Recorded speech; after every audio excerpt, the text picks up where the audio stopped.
Don't I know you, sir? Don't believe so. I haven't been here in many years. Name's Silas Greaves. Silas Greaves? The bounty hunter? Used to be. What are you doing here in Abilene? Just passing through. Got a little business to take care of. Well, sir, it would be an honor if you would allow me to buy you a beer. Hell, son, it would be my honor to drink it. I'm Molly. Howdy. I'm Dwight. That's Jack and Steve. Ben's behind the bar. Oh, I bet you got some great stories. A couple. Any of them true? Jack, be nice. A few. What about your shootout with Henry Plummer's gang in Bannock, Montana? Is that where you started as a bounty hunter? That's what it says in this here dime novel. Don't believe everything you read in them dime novels, boy. First man I hunted was back when I was riding with Billy the Kid. You knew Billy the Kid? Damn right. That scrawny son of a bitch had no fear. Wouldn't back down for nobody. I heard he collected the 10 stars off any crooked lawmen who crossed him. It was a war, boy. The Lincoln County War. And Billy promised his regulators would take the life of every bastard who helped bushwhack John Tunstall. Kid had a big chip on his shoulder and a hair-trigger temper. Made him dangerous as hell. It was about 30 years ago. Billy was hiding out in an abandoned farm near Stinking Springs. I threw in with the kid because the man I had sworn vengeance on was riding with Billy's enemies. But before I tell you why I want that sumbitch dead, let me tell you what happened that day. I was heading back to the hideout when suddenly I had this funny feeling. Funny, ha-ha? No, Steve. The other kind of funny.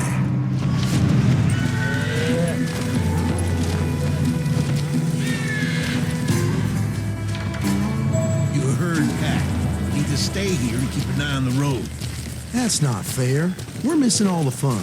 I knew those two morons would never let me through. I had no choice.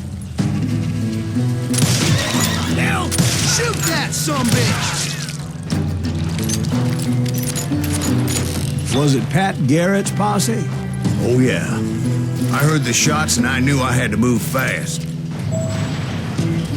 Garrett and his army of deputies had surrounded the entire homestead. They're coming from the rear! I decided to help Billy and the boys out a bit. So that's just what I did.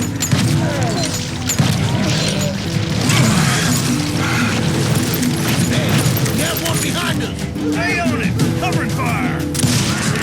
As the governor of New Mexico was paying for the kid's apprehension, Garrett was able to hire every gun hand in Lincoln County.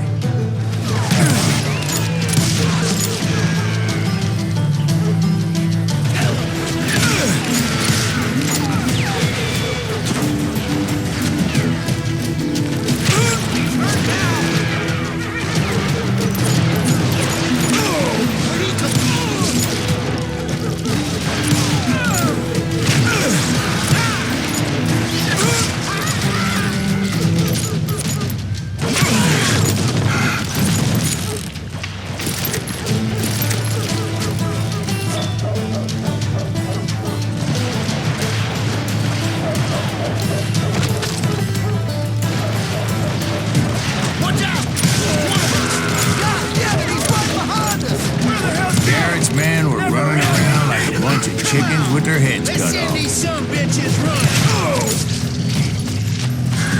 Still, one of them reached the water tower. Not a bad idea. It would be a turkey shoot from up there.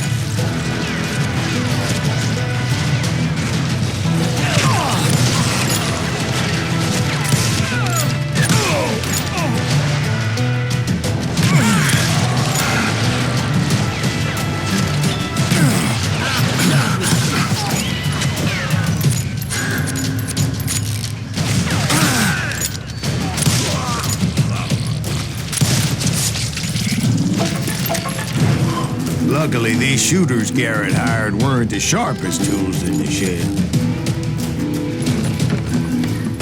The right position is very important. Personally, I prefer to be on top. Oh, you do, do you? Indeed, darling. But where was I? Oh, yeah. Someone shoot that!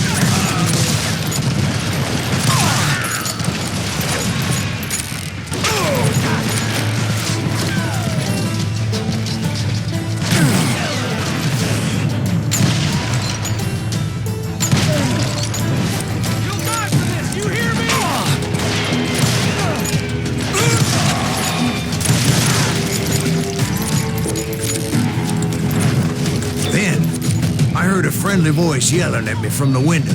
Back door! We'll cover you! Try aiming, you idiot! Truth be told, things weren't much better behind the house.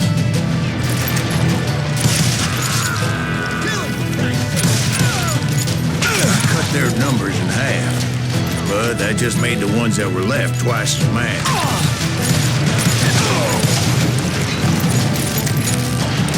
You think you can kill me too? They made up for their lack of skill with a seemingly endless supply of ammo. It was a bit of a slog, but I finally fought my way around the back of the house. And like that, I was inside, none the worse for wear. I passed Dirty Dave, and upstairs I found Billy and Charlie Bolton. Rat in a trap!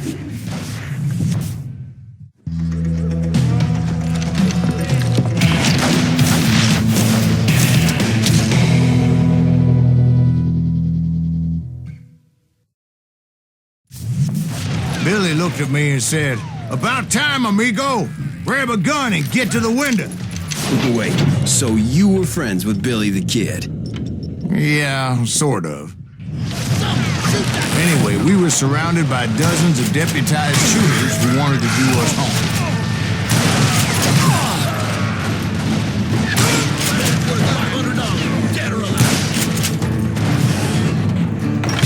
Keep this up all day!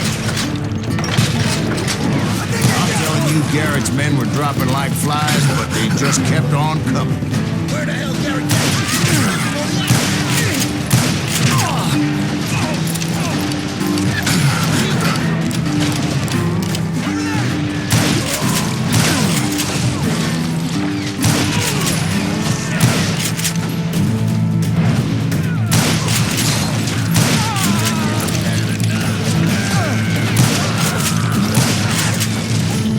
That's when Charlie got hit. "They're catching us in a crossfire," shouted Billy.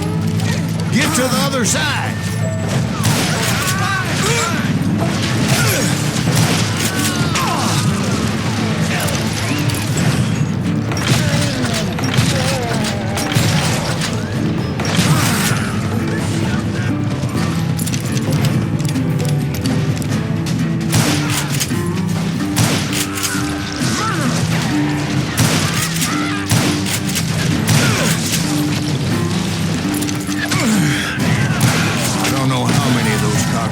I personally put down, but it was pretty clear, even to Billy, that maybe discretion was the better part of valor. What's that mean? It means that it was time to cut and run. "They got a Gatling," Billy shouted. "Get the horses and bring them round back. I'll draw their attention." He directed that order at me, and I thought, why the hell do I have to do it?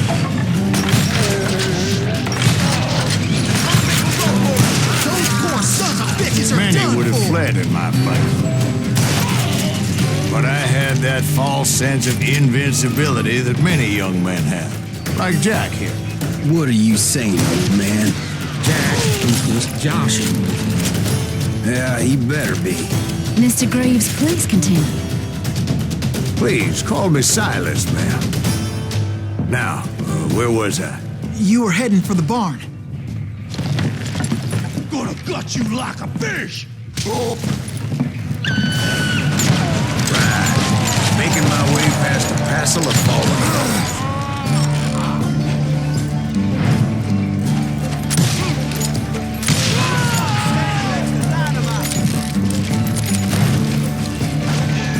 Sounds like Garrett hired a whole regiment of hired guns.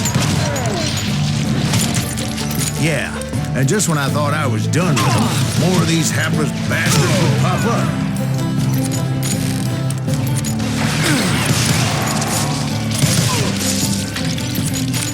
Finally, I had the stables within my reach.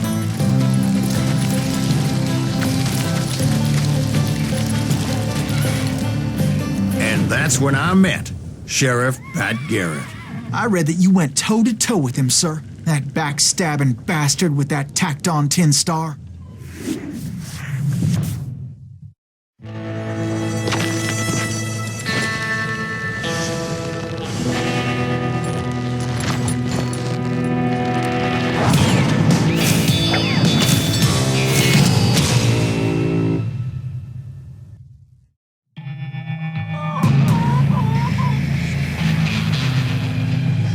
Challenged him to a showdown. You read that in a dime novel? It said he showed no fear as he took your measure with eyes like a rattlesnake.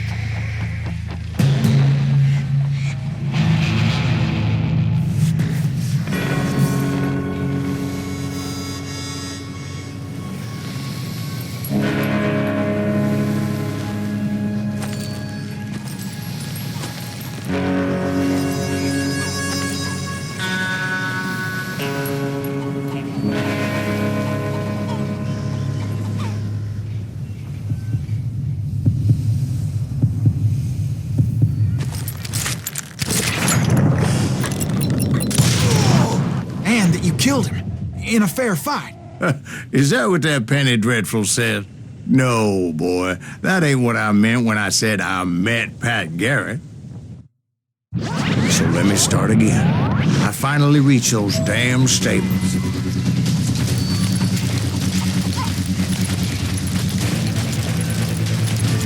Stepped inside, and last thing I heard was Garrett's voice.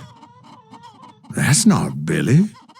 And go on. How did it end? And, boy, that was just the beginning. So what happened? Did Garrett arrest you? Yeah, after I came to, the bastard had clocked me with his Colt.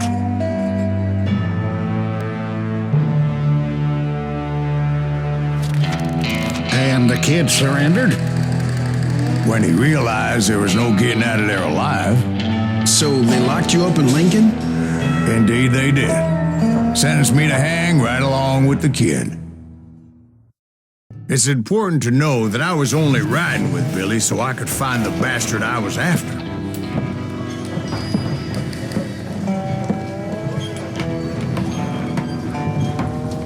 He was with John Kinney's gang, and they were sworn enemies of Billy's regulators.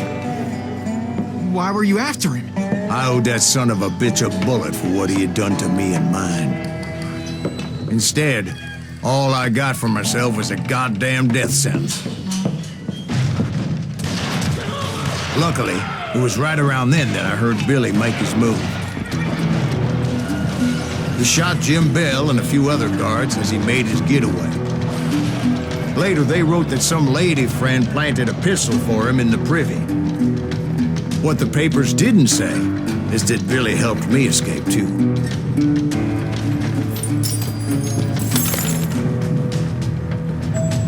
My first order of business was finding a firearm. Luckily, I located Deputy Bob Ollinger's mean-ass shotgun.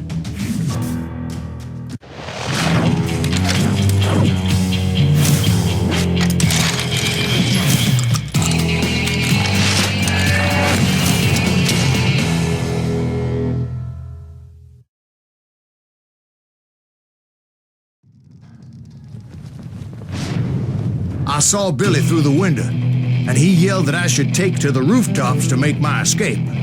So I did. Anybody see Billy? Damn you! Shot Jim Bell! The kids escaped raised a huge ruckus. Hell yeah! That scatter gun was like a double-barreled howitzer. It could blow a man clear off his feet. You hardly had to aim the damn thing. Guards were everywhere looking for him.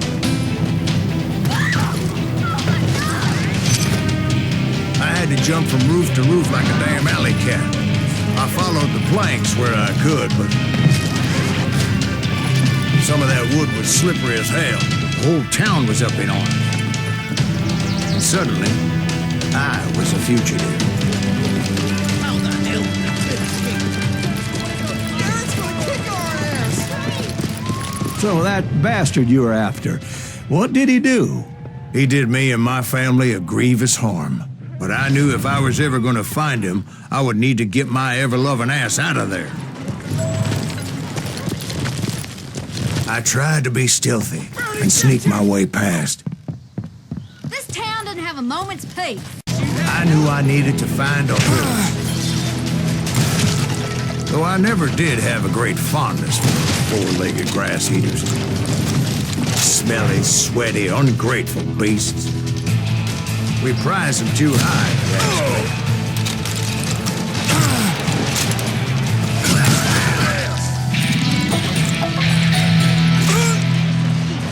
Stop it!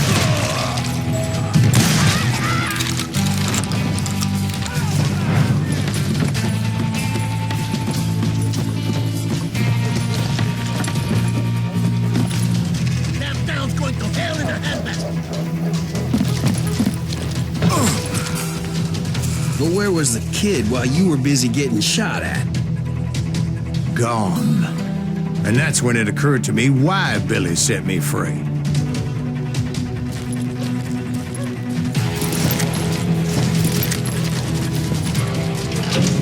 Got that son of a bitch.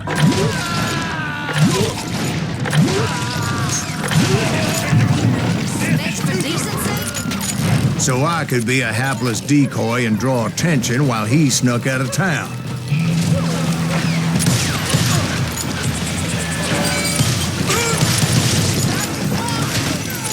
I knew if I made it out of there in one piece, no one would put a price on my head. Because everybody in Lincoln would be dead? No, because they all thought I was Billy, and all that blame would fall on him. Meanwhile, Deputy Bob Ollinger was organizing a posse to put me down. He was already a mean son of a bitch, but he was doubly pissed that I stole his mean-ass shotgun. Anyway, it was me or them. The only way forward led me straight to perdition. But the cards were dealt, and I had no choice but to play them.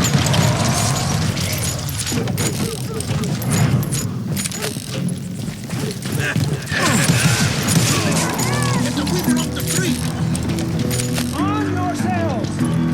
We're gonna go and take the shit away!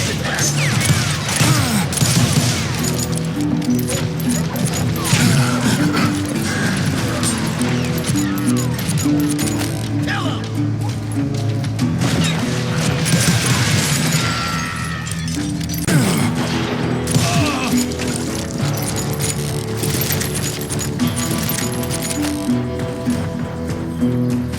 I guess Billy saved your ass, taking out Bob Ollinger the way he did. Billy didn't kill Bob.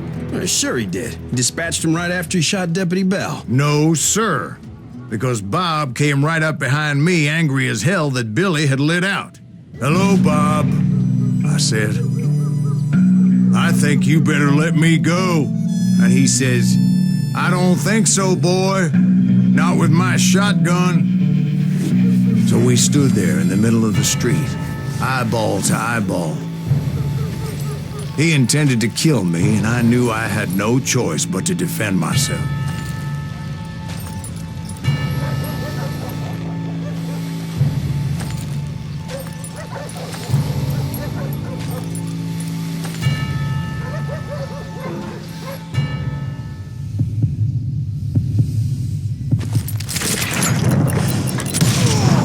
I killed him in a fair fight. Everybody saw I had no damn choice. So was the bastard you were after now riding with the cowboys? Roscoe Bob Bryant was his name.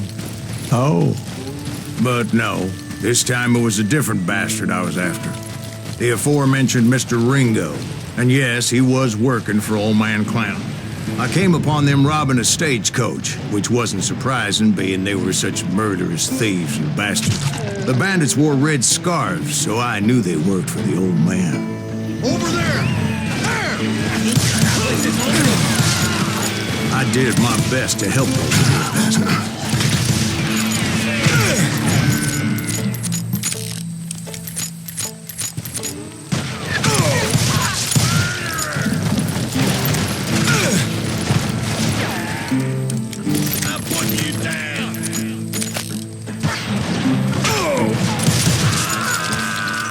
Moments later, the attackers were dead, and I checked the stagecoach to see how many passengers were still breathing. None. It was then I wondered if the rocks weren't hiding more bandits. Was that all of them? Or did I just hit the rear guard? I quickly got my answer. They attacked from on high like Apaches off the field. They would appear in great numbers from above and rain down lead on their hapless enemies' heads, making use of the high ground and whatever else they had. Yep, the Apaches always appeared out of nowhere, and there never seemed to be an end to it. Hold on. Were you attacked by Apaches? What happened to the cowboys? Did I say they were Apaches? I said Clanton's cowboys attacked me Apache style. I was in a pitched battle, but I was holding my own against an overwhelming enemy force.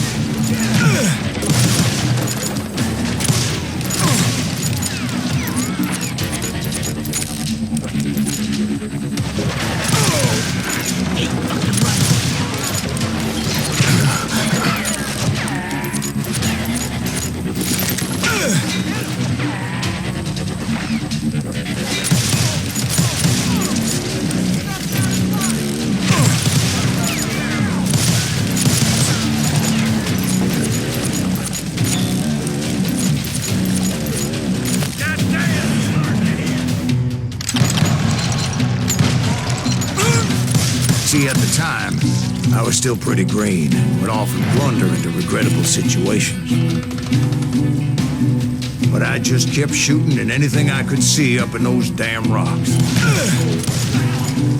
I didn't see Ringo, but I knew he was with the cowboys. He and Roscoe Bob had done me a dreadful wrong, and I was determined to have my revenge. But to get to Ringo, I knew I'd have to find my way past these other assholes first. Stand and fight, you coward!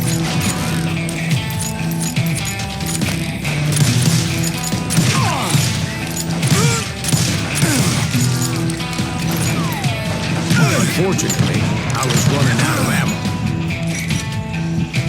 Another perfect example of my relative inexperience as a hunter of men.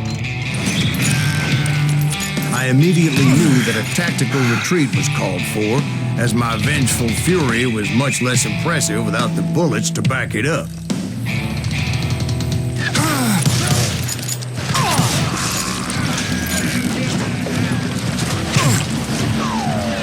Finally, they managed to corner me.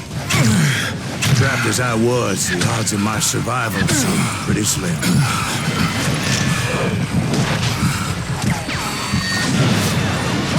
Luckily, serendipity was on my side as I suddenly spotted a way out of my predicament.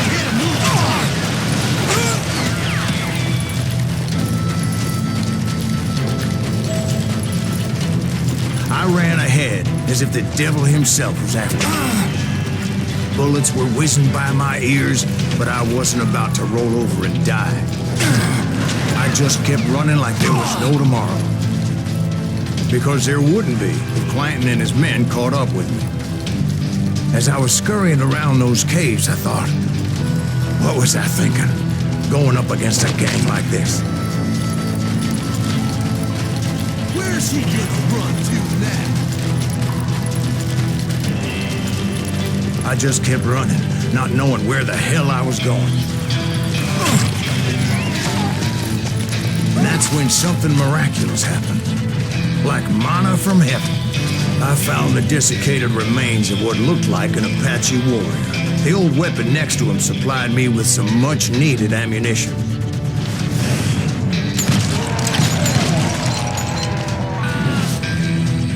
Masterson once told me it was more important to be lucky than good, and he would know. And imagine my surprise when I found a fistful of dynamite to go along with that ammo. That stroke of good fortune evened the odds and bolstered my confidence. It was time to turn the tables. Time for the prey to become the predator. Time for the hunted to become the hunted.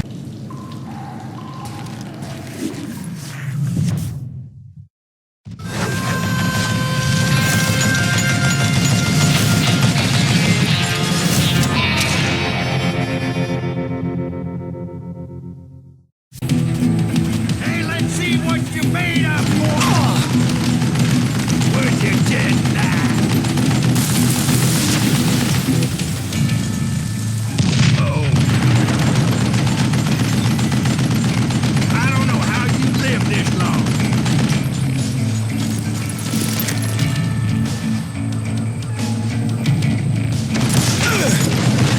What I ever do to you? Stop your hiding from me!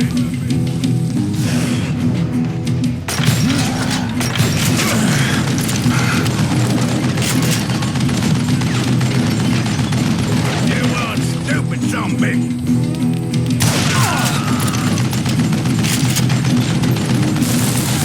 Know yourself! Waste your goddamn bullet!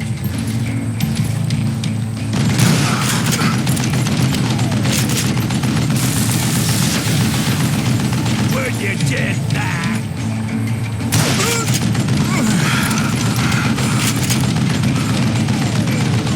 Why are you so afraid to face me, huh? I don't know how you lived this long.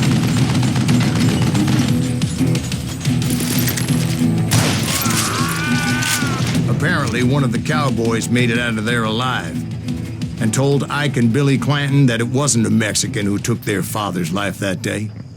They just assumed it was one of the Earps, and that little misunderstanding eventually led to that legendary gunfight at the OK Corral. A few weeks after that dust-up at the OK Corral, I was still after Johnny Ringo. I had tracked him and the cowboys to their hideout at a sawmill, and they were loaded for bear. Somebody's coming!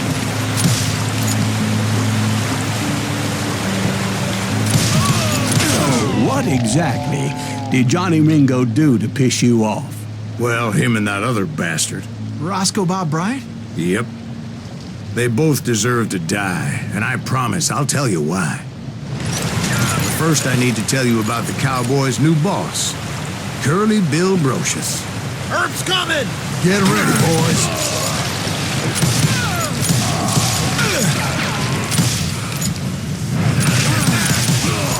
Curly Bill took charge of the Cowboys upon the old man's demise, and after that gunfight at the OK Corral, the Clantons wanted revenge. He's killing everybody!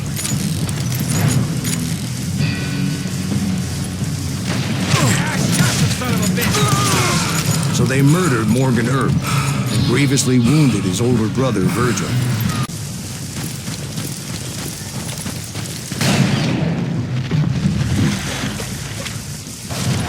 There were killers around every corner, all wearing red bandanas. That's how the Cowboys identified each other, and I was beginning to wish I had one myself.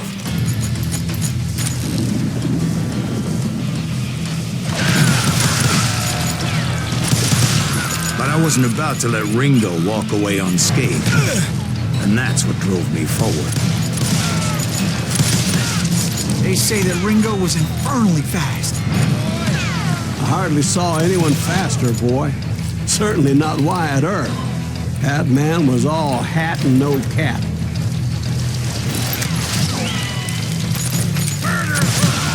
Earp wasn't much of a match for him, but Doc Holliday might have taken him. That Lunger should have kept his nose out of it. They never charged anyone for the murder of Morgan Earp. But everybody knew that Curly shot him in the back. That was common knowledge. Yeah, maybe so. But Ringo had nothing to do with it. He was just being loyal to a friend. Is that what you call it? Being loyal? Well, to get to that loyal friend, I had to pass by some buzzsaws as big as a man.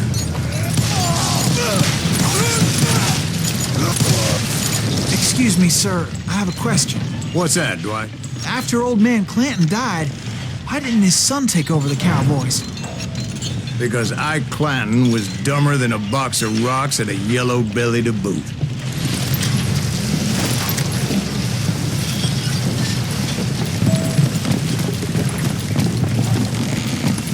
Now, where was I? Taking down the entire cowboy gang single-handed. Indeed I was, Jack.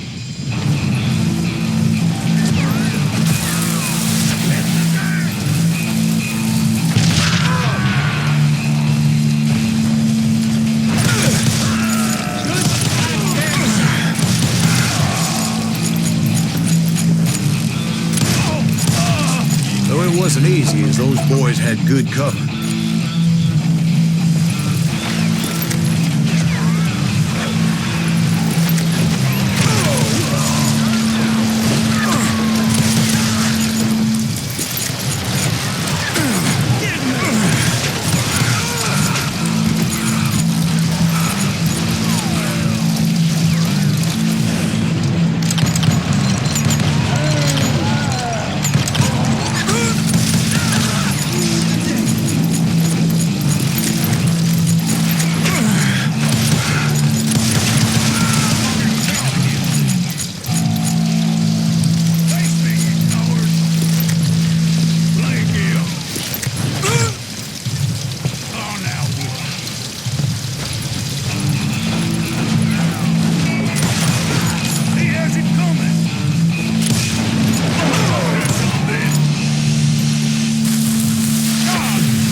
There were carts everywhere, piles of lumber, and God knows what else for people to hide behind.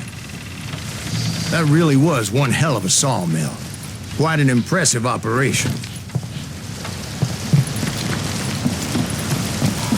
And where was Curly Bill? Did you see him? I'm about to get to that, Ben. Patience. I'm painting a picture here. There was this beautiful waterfall and a crystal clear stream that led to a verdant valley that was truly... Consider your picture painted. What happened next? Well, finally the bastards that were still alive made a last stand.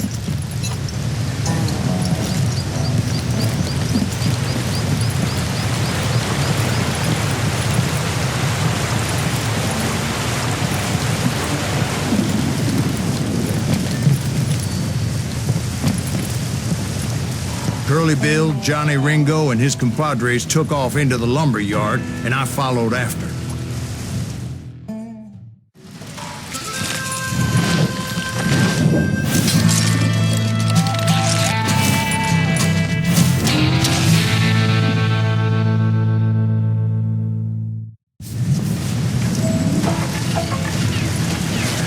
Are you saying they ran? Cowardice was not in Ringo nor Curly Bill's nature. No, sir. I never said they were running scared. They just wanted me out in the open.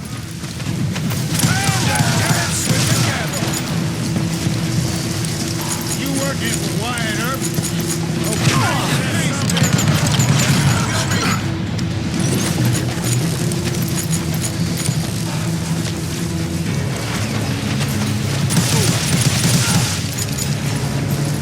You're dead.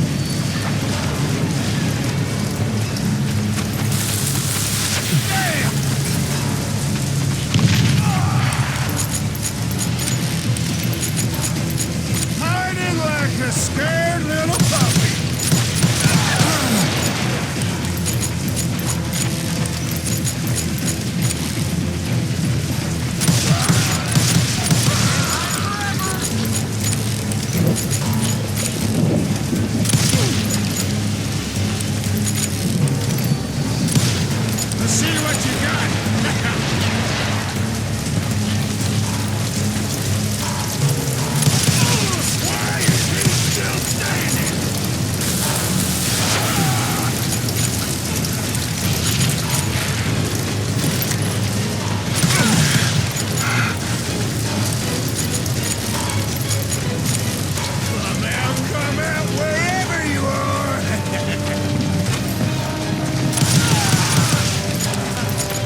Ignatius gave me no choice but to take his life. But Ringo was nowhere to be found. I knew you didn't kill Ringo, because he was found dead in a different location altogether. To this day, his killer is still unknown.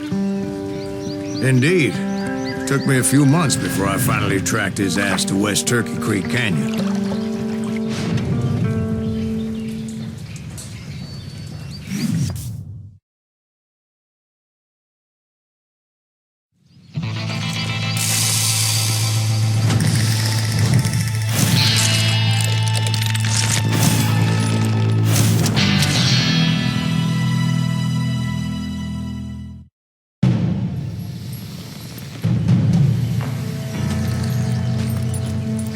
That's incredible, sir.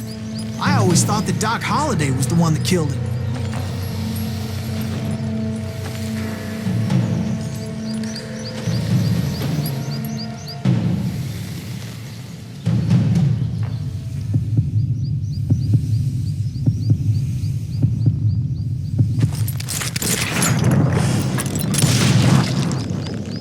Sorry I had to ruin the legend for you, boy. But the legend ain't always true. Plummer rallied his gang to plunder one last gold mine before making their escape. And that's where I thought I'd find him.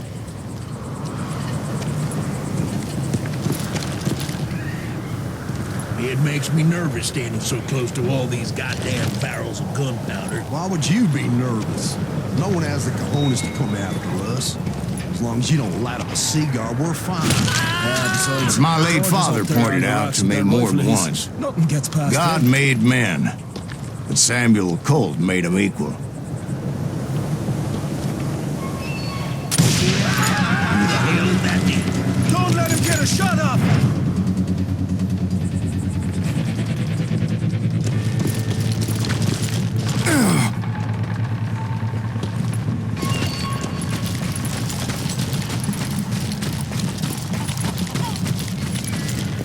I knew that dynamite wasn't mine, so I decided the polite thing would be to return it. It was the biggest gold rush since Sutter's Mill in '48. Unfortunately, prospectors weren't the only ones drawn to those riches.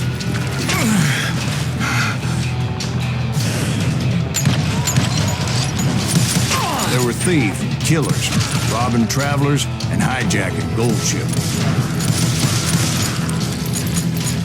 Like those that ran with Plummer. Some were just regular folks I knew from town, drawn by greed and easy pickings. Charlie Crow, the blacksmith. James, who worked in the stable. Sam and Jeremiah Barber, the butcher's son. Ordinary citizens who lived a double life. Stealing and thieving and murdering their neighbors.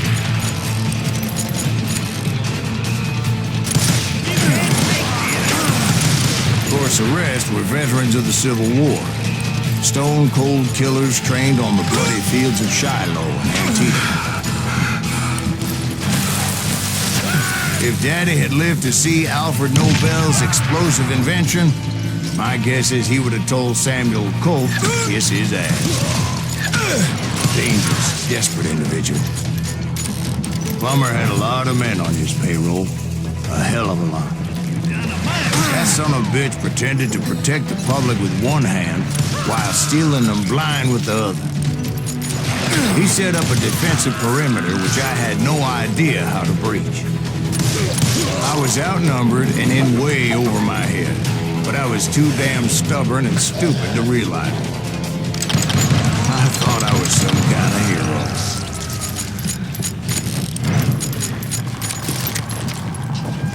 Something I needed to figure out. I had a few ideas on how to get into that mine, but once I made my decision, I knew there was no turning back.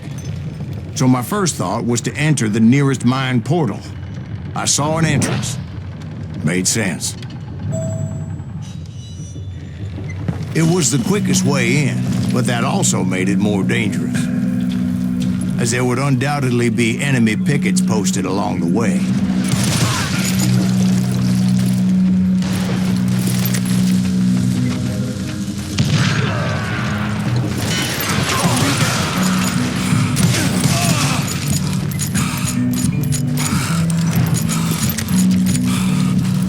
Besides, once you enter a mine like that, it's easy to get all turned around. And that confusing maze of corridors wouldn't even be the worst of it. Some of those shafts could be as deep as hell. A single stumble or misstep can easily end in a deadly plunge to oblivion. Leave him to me. Time to blow your shit up.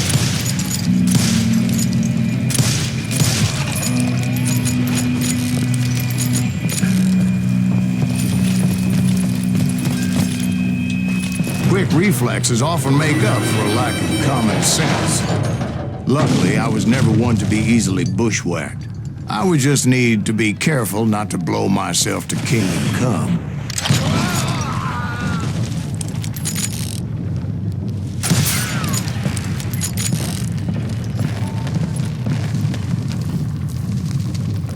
Surprise! With all that gunpowder and dynamite everywhere, a body has to know what he's shooting at.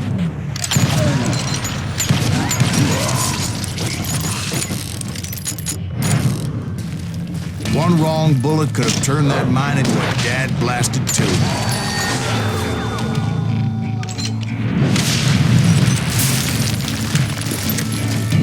I freely admit that my plan of attack was not just moronic, but clearly insane.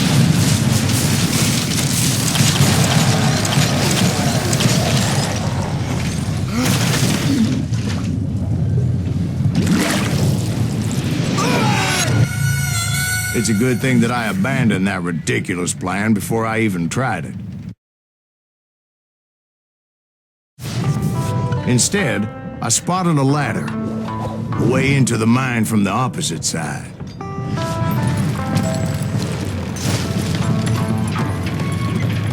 It was a long way around, but that approach seemed more sensible at the time. Of course, being I had a problem with heights, that scaffolding scared the bejesus out of me. Climbing down that ladder required some caution, because even though I had a younger man's reflexes, no man can dodge a damn bullet while climbing down a rickety ladder. I was determined not to give up, however. That Sheriff Plummer seemed quite the despicable character. When the vigilantes discovered what the sheriff was up to, people were outraged. That 10,000 they put on his head would go a long way to helping me find old Bob. And I had made it my mission to settle that score come hell or high water.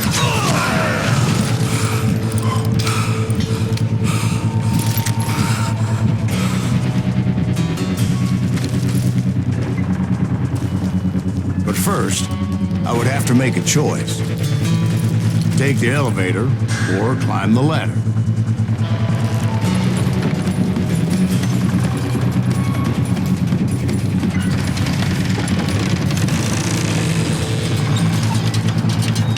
I wanted to use the element of surprise. Plus, I figured I could use the exercise. I was warmed up already, so what the hell?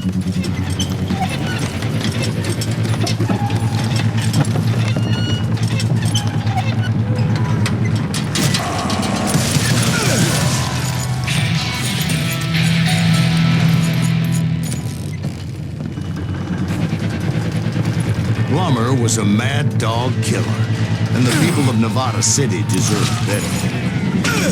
Nevada City? Well, I thought Plummer met his maker in Bannock, Montana.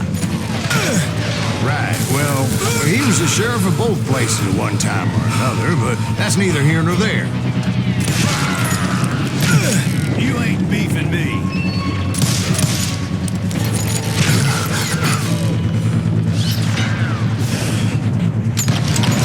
The point was, taking him down would save a lot of lives, including my own.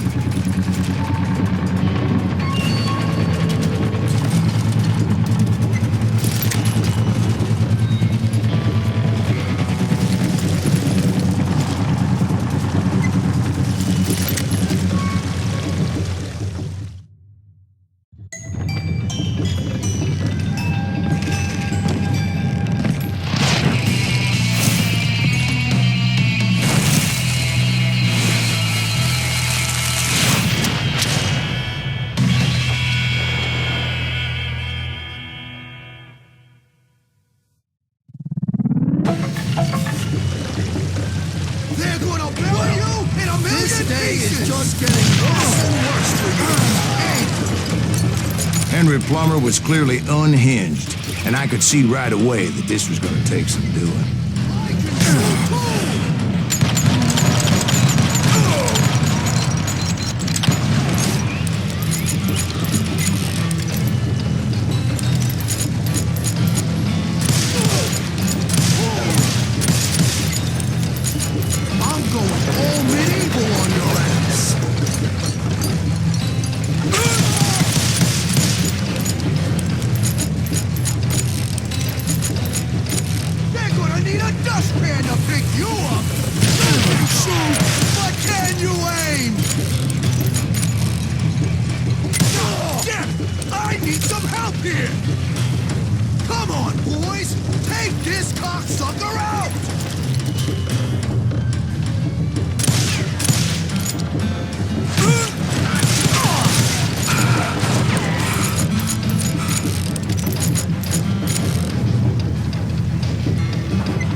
So that's how Henry Plummer died. Him and his crew were worth their weight in gold.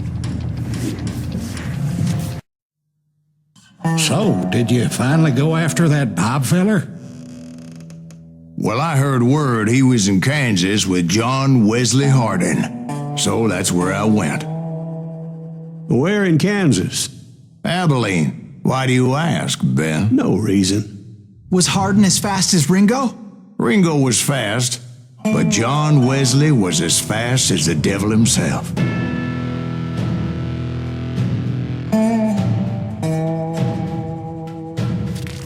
Hell, he killed his first man at 15. From that day forward, he had a price on his head and wouldn't back down for nobody, not even Wild Bill Hickok himself.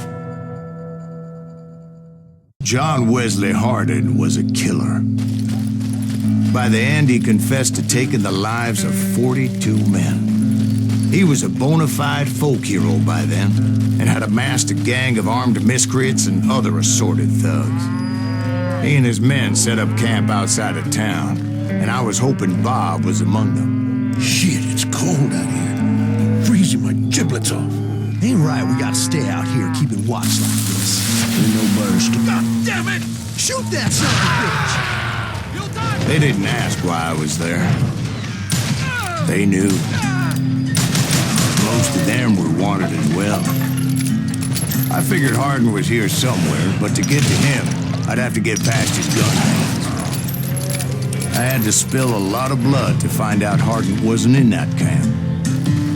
He was carousing in town with his closest friend.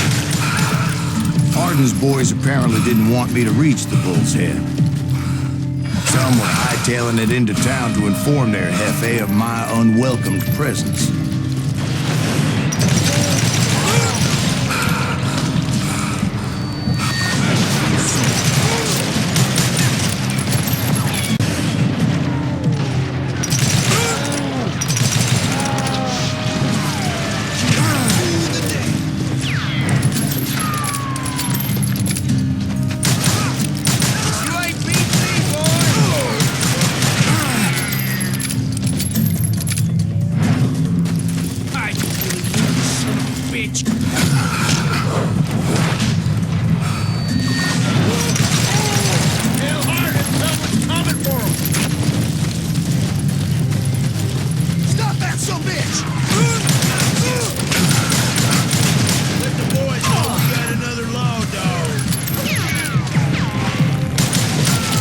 I wondered if Bob was among them.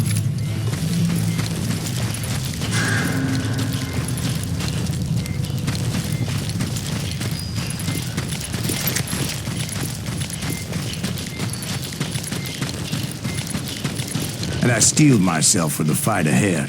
For as good as I was, deep down I wondered if John Wesley wasn't just a little bit better.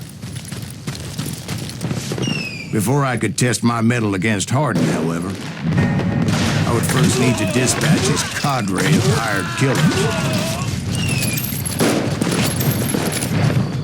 Most of these degenerates were beyond redemption, but John Wesley might have been a different story.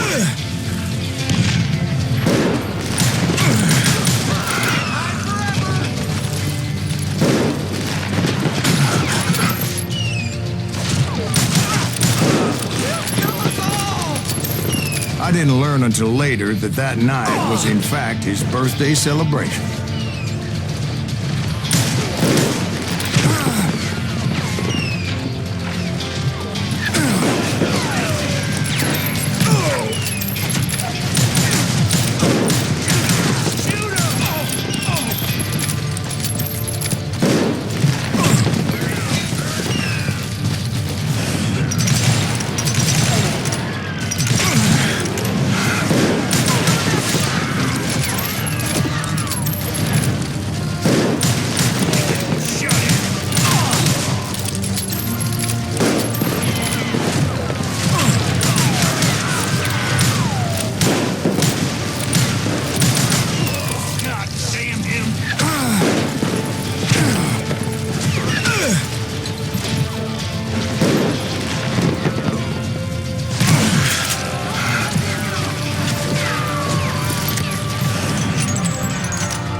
I think I already mentioned that I found Hardin in this very saloon.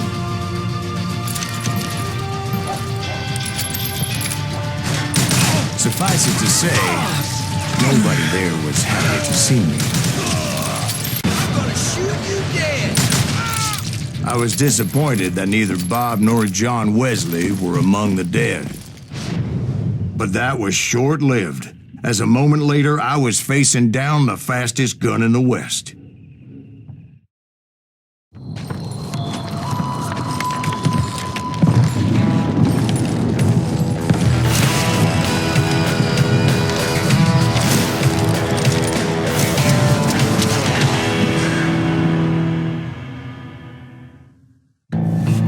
I felt a bolt of adrenaline, or maybe that was fear. He was well known for his tricks, and I knew I'd need my own if I was ever to defeat him.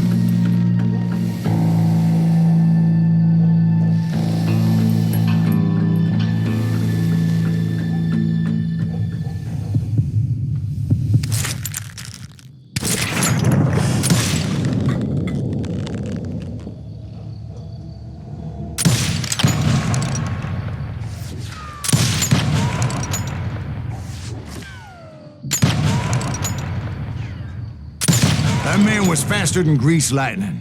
But being inebriated as he was, he didn't count his shots. And now, he was at my mercy.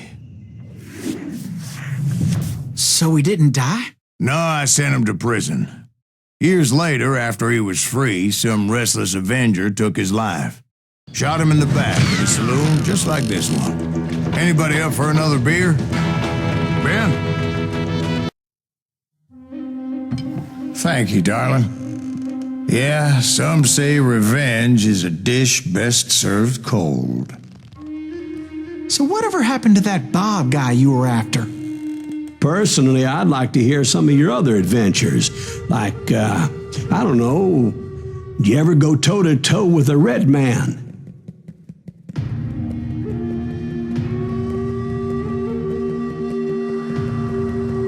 Yes, I did, Ben. I remember once I was after this renegade Apache, Grey Wolf. Strangely enough, revenge was also his primary motivation.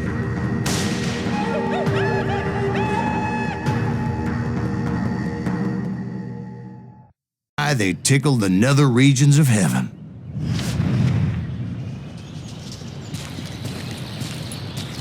Grey Wolf was a Chiricahua Apache medicine man who had led a war party in revenge for a massacre against his people. The U.S. Army had attacked his tribe during his daughter's sacred sunrise ceremony, and the slaughter was unspeakable.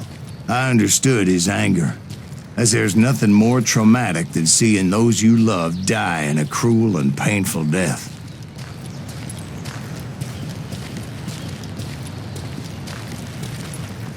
Right from the beginning, I couldn't shake the feeling that Grey Wolf was watching my every move.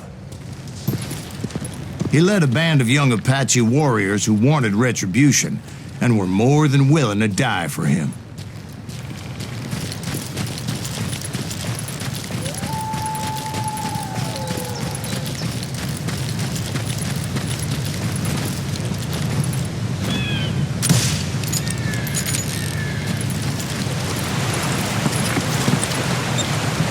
They saw me before I saw them.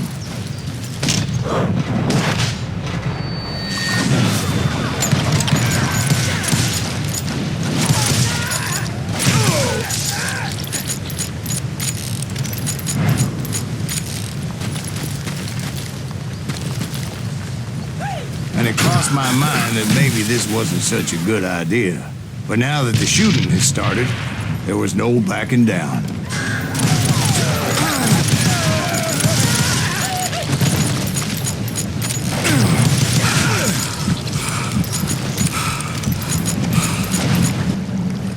How big was his cave? Big as hell, Ben. Chiricahua had hid out there during the Indian Wars.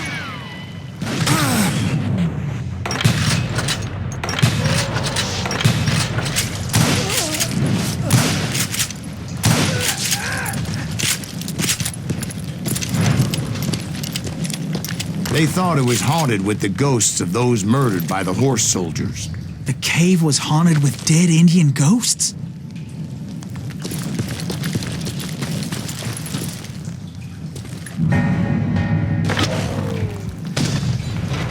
To be honest, I was more concerned with the live ones than the dead ones.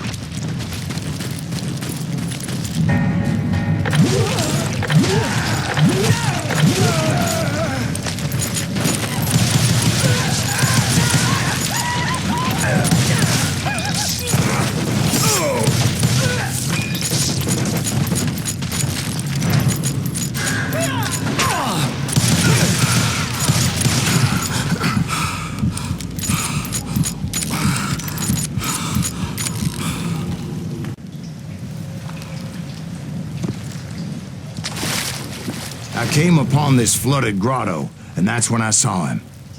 He came to me unarmed and unafraid. His voice echoed in the shadows, and I sensed he meant me no harm.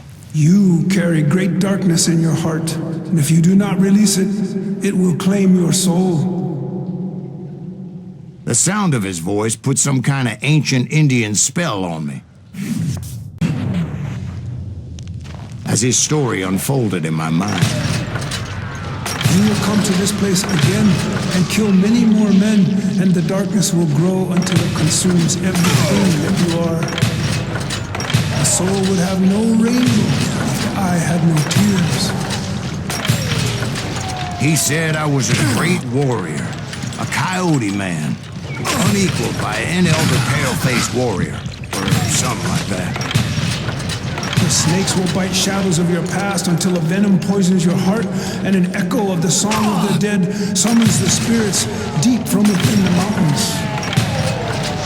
I didn't quite get what he was saying, but there was definitely snakes. And indeed, his warriors surrounded me and attacked me like hungry wolverines. They couldn't stop me, though, and Grey Wolf wasn't in the mood for idle talk.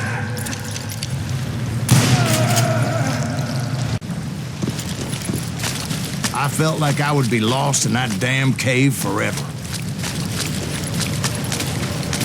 Finally, I found myself back outside, perched on the edge of a precipice, overlooking a thundering white-water river. To get where I was going required several leaps of faith, but no way in hell I was turning back. I chased after him, determined to make him explain the meaning of all that mumbo-jumbo. Mumbo-jumbo's right. Are you making this all up as you go? A few details may be fuzzy, brother, but I am relating exactly what happened to me. There were dozens of Apache warriors aiming at me from on high. Dozens? Well, maybe not dozens, but there was a lot of them. At least 3 or 4. Well, more than that, little lady.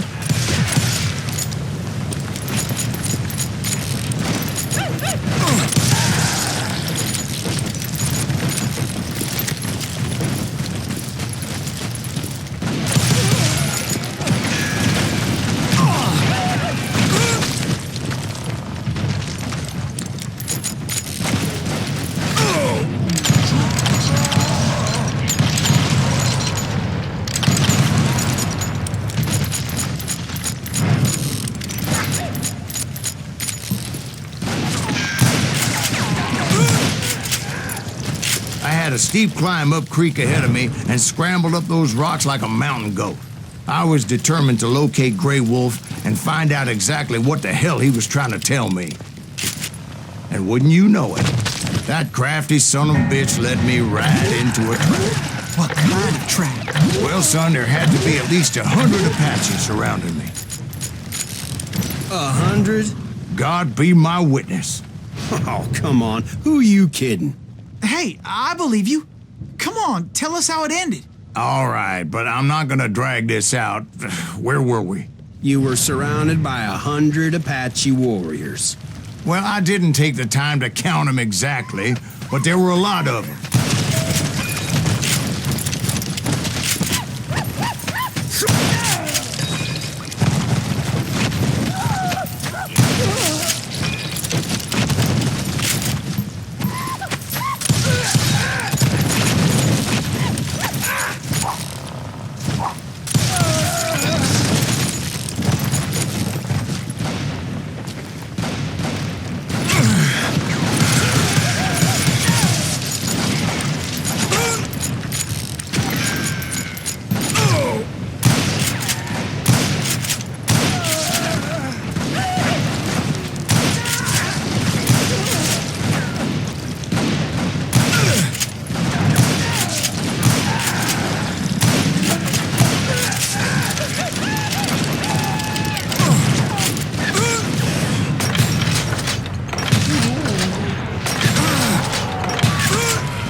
And in the end, a path appeared before me that I had not seen before.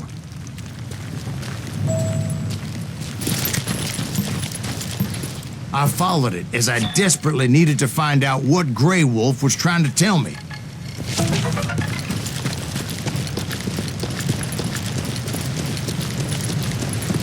But it was like that son of a bitch disappeared into thin air.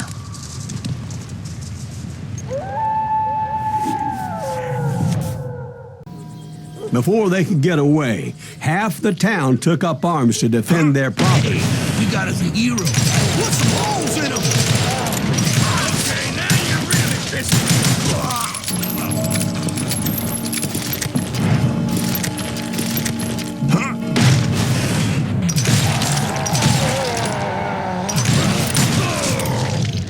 The brothers paid dearly for their stupidity, but everybody knows they had it coming. There's more to it than that. I read all about that day, so I know for a fact that it went down very differently. First of all, it was high noon. A posse of U.S. deputy marshals were on the rooftop across the street. Get ready, boys. They're gonna make a move. The lawmen had been tracking the Daltons for months, and now they finally had them dead to rights. Among them was a bounty hunter feared by many a lawbreaker. This man had no intention of letting the Daltons slip away. The marshals tried to get the Daltons to surrender. They'll give up eventually. We just gotta wait the son of the bitches out. This bounty hunter knew that the brothers were far too proud to ever lay down their guns.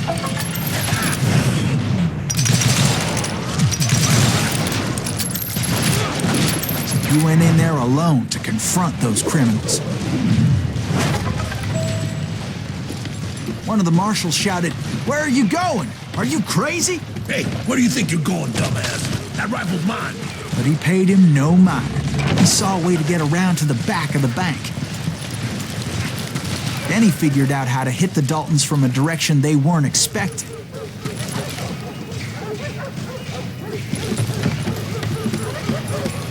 From above. Fortunately, a water tower was right there. A moment later, he was climbing up a steep ladder, laughing at danger as he did. It was brave men like him who risked their lives to tame this wild country.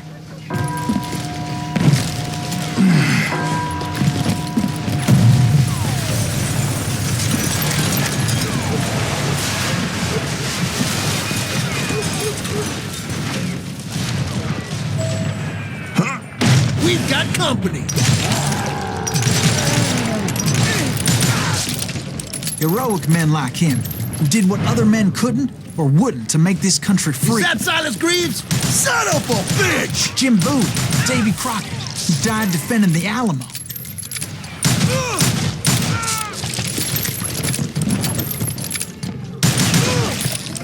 Come out, you yellow bastard!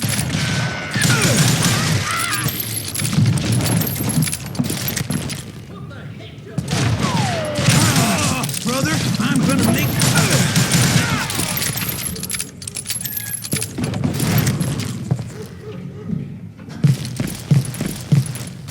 Over there!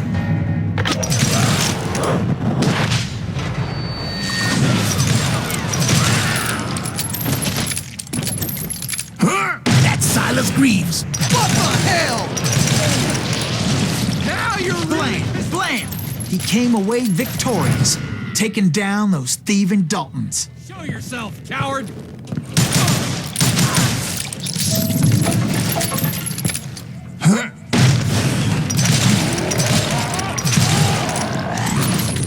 His name was Silas Greaves, and when the dust finally settled, he was the last man standing. Sorry, kid, but that just wasn't the way it happened.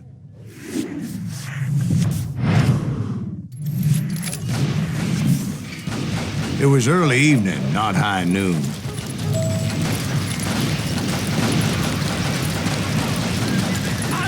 The Daltons blew up a safe, and were all set to hightail it out of there. I was late to the party, and Coffeyville was already up in arms. Those pathetic deputies surrounding the bank were dropping like flies.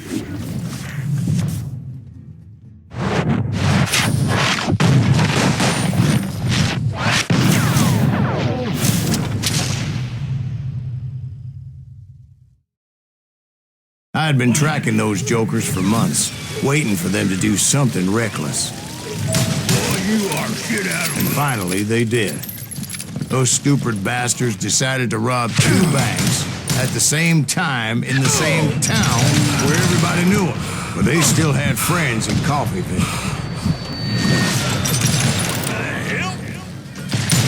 Dude, I dare you! He has it coming!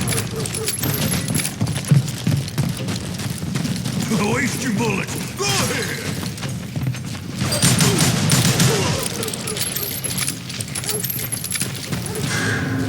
Hey, we got it here. Put some holes in them!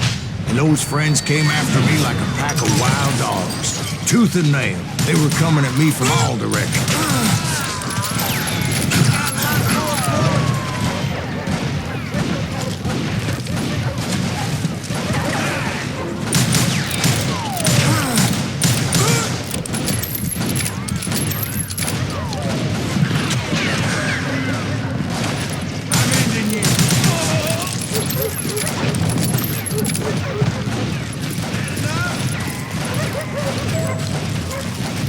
I caught sight of the Daltons running with the money and didn't want to lose them. Problem was, they knew the town better than I did. And to top it off, I found myself in the middle of another shootout entirely. Did the Daltons hole up in somebody's house? No, it was the Smiths, I believe. They were cousins of the Daltons. And they were shooting at the Browns, who were shooting at the Daltons. Which wasn't any surprise, because those 2 families have been feuding forever. And since the Joneses are related to the Browns, they shot at the Smiths, pissing off the Heimhoffers, whose daughter recently married a Smith. Well, bullets were flying every which way as all the old feuds in Kansas caught fire all at once. There was a hell of a lot of pissed off people in Coffeeville that day. But that's just the way life is sometimes. Shit happens.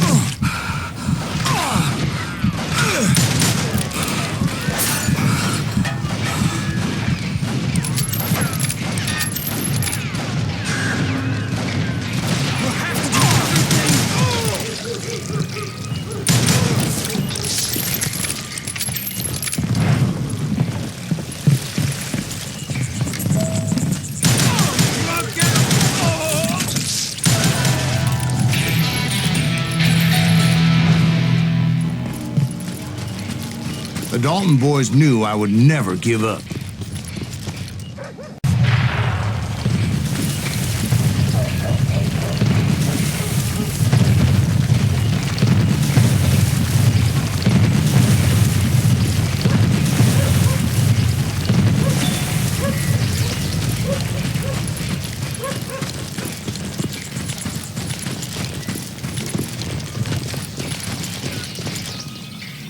It was Emmett, the youngest, and he decided to stand his ground and face me down.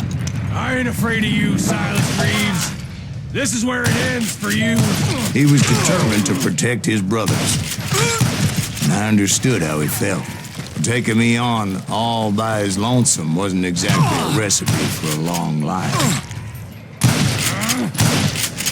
You messed with the wrong damn Dalton.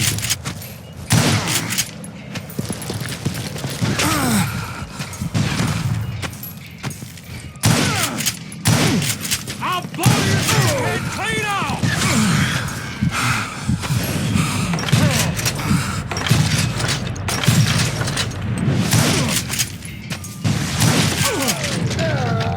But Emmett Dalton survived the robbery in Coffeeville. He's the only Dalton who did.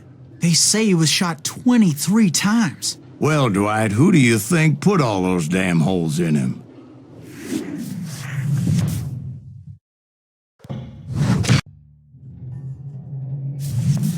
We'll get those suckers! It took me a couple of days to track the Daltons down.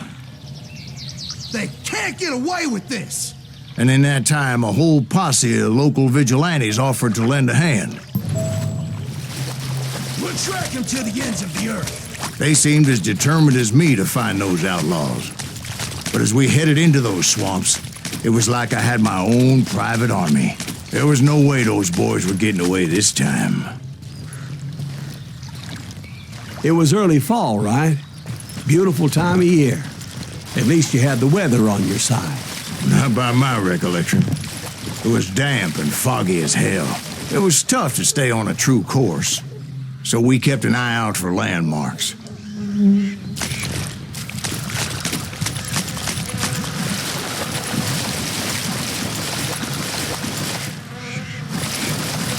It was autumn. The maple trees were in full color, red as blood.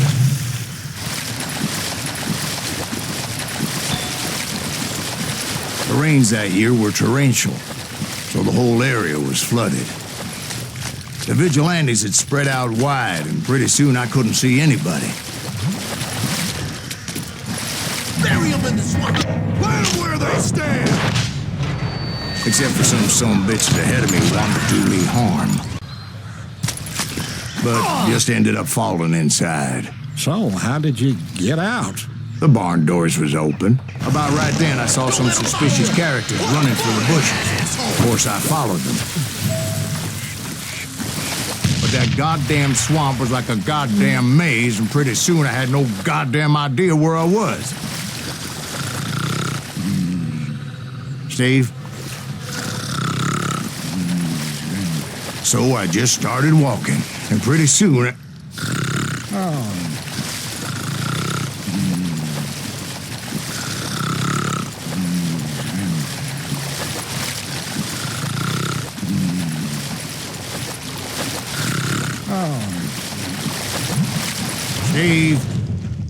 Steve! Huh? Oh, no, I'm listening. Indians surrounded me from all sides.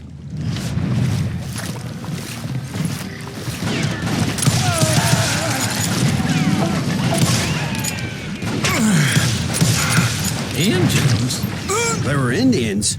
No. I just wanted to make sure Steve was paying attention. Now, where was I? You were following the Daltons through a swamp? That's right. See, Steve? Dwight's paying attention. Oh, I'm listening. I was just resting my eyes. So, where was I? The Daltons. Right. See, there's a reason so many outlaw gangs are made up of brothers. Being a brother is a very sacred thing. It's a bond like no other.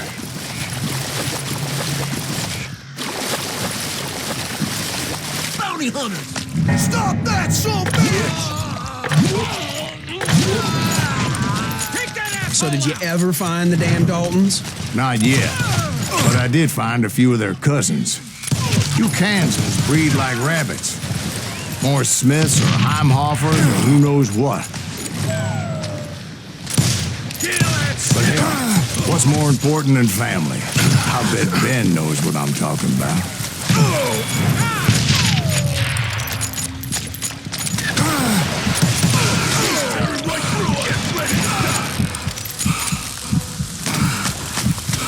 Let's see what you got.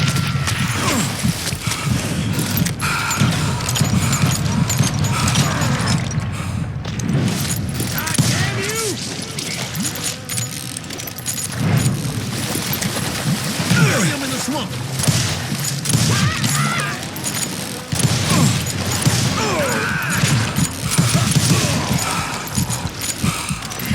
Kill that goddamn bounty hunter!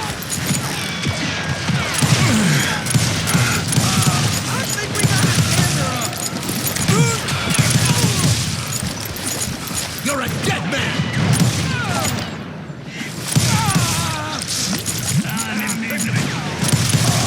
Death is too good for him. You can't get me.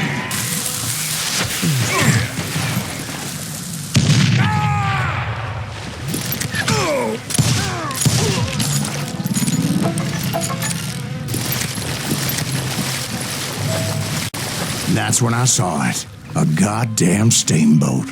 A steamboat in a swamp? Yeah, Steve, but this wasn't much more than a wreck, really. But how'd a damn steamboat end up in the swamps? Yes, it floated off during the flood of '89. Now, was it a stern wheeler or a side wheeler? What? Does that really make a difference, Steve? It was a steamboat with a goddamn army on board. It was then that a fusillade of bullets come raining down from on high, and those vigilantes who accompanied me weren't anywhere to be found. But among those men that were shooting at me, I thought I saw some familiar faces. Put that mad dog down!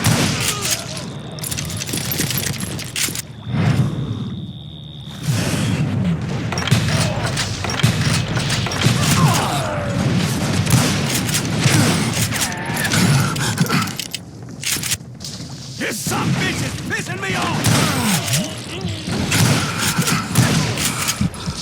Get away with this! Come out, you yellow bastard!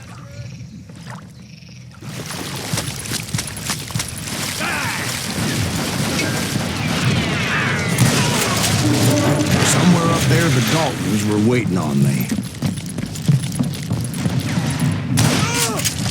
That asshole just killed Red. Sounds like you don't give up too easy. That's the kind of man I am, Ben. I set out to do something. I do it. Surrender just ain't in my nature. Plus, I'm stubborn as hell.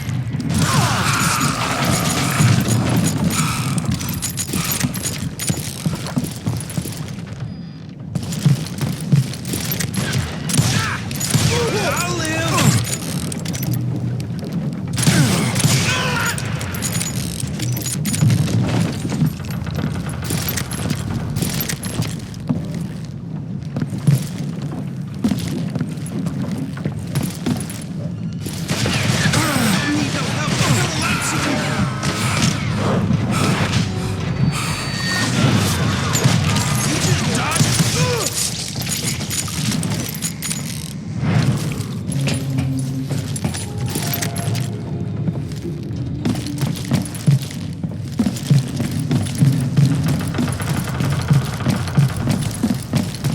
Right about then, much to my relief, the vigilantes finally arrived. Their leader motioned at a cabin in the middle of the top deck, pointing me directly at the Daltons. I finally had them, after months of dogged pursuit. But it turned out that they had me. Take him out! I'm sending you to hell!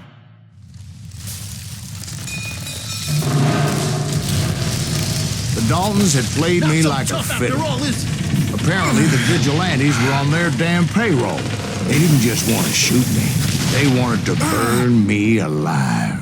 But finding my way out of a burning labyrinth proved to be quite a challenge. It was a riverboat, right? I mean, it's not like it was a goddamn ocean liner. Well, yeah, but I was in a Did you fight. hear about that ship that's gonna launch next year? Largest one in the world. You're talking about the Titanic. If you ask me, it's too blessed big. I don't think it'll even float. So anyway, Don't be stupid, Steve. They know what they're doing. They say that the Titanic is unsinkable. oh God, But getting back to that steamboat, how'd you get off it, Mr. Greaves? I took in a lot of smoke that day, so I admit my recollection might be a bit hazy. But somehow I managed to finally disembark. I was coughing up smoke and pretty damn pissed. I was done playing games with those boys.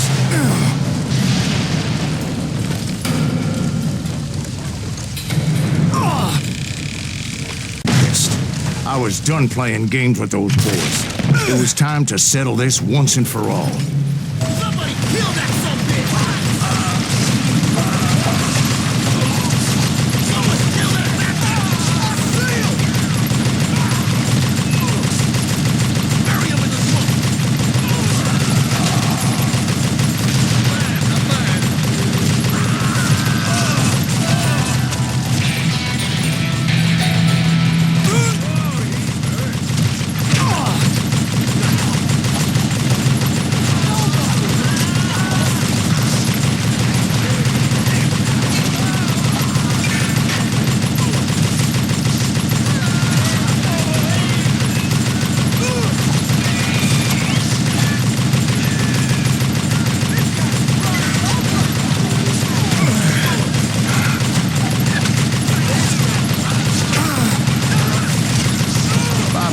Weren't about to come at me one at a time.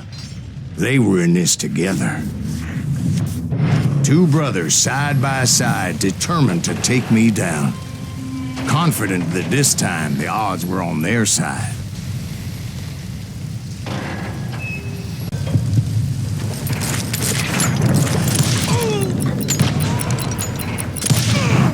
They got it wrong. A sad end for those two.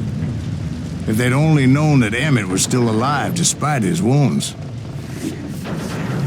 Paroled 14 years later, he moved to California and sold real estate and lived off the legend of that fateful day. My own brothers died tragically as well, truth be told.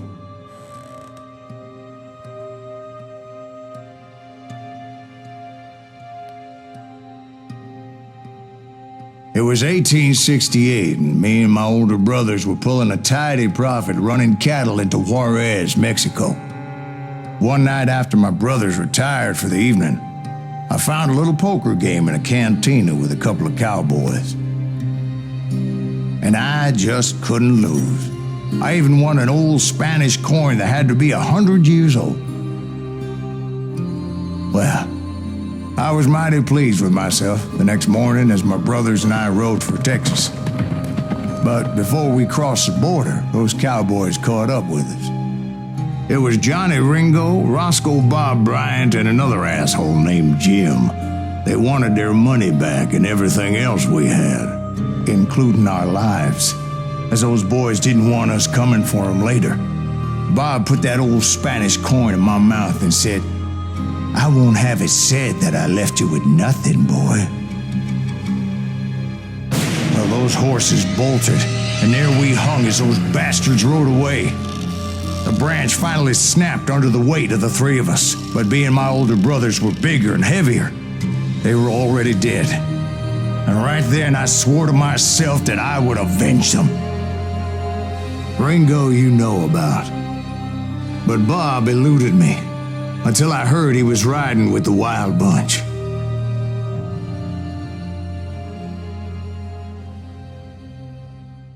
They blew the bridge with the intention of forcing the train to stop. Well, I assumed the Wild Bunch was likely in the still intact part of the train high above. I was determined to make that sumbitch Bob pay for what he did to my brothers.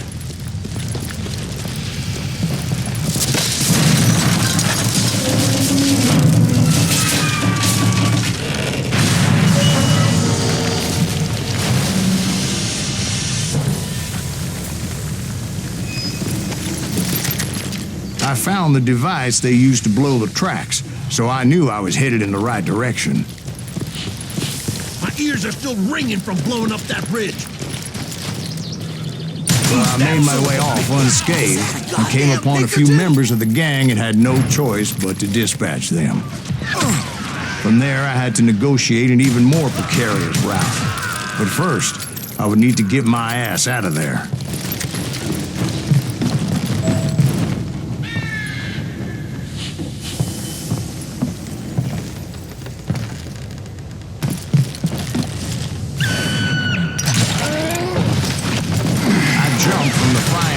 Into the fire as the train was clearly fixing to fall. I had found the gang, but in order to find old Bob, I needed to fight my way forward past a whole passel of desperados.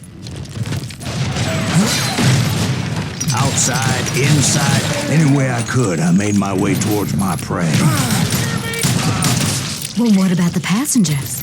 It was mostly a freight train, as I recall. There were no passengers aboard that day.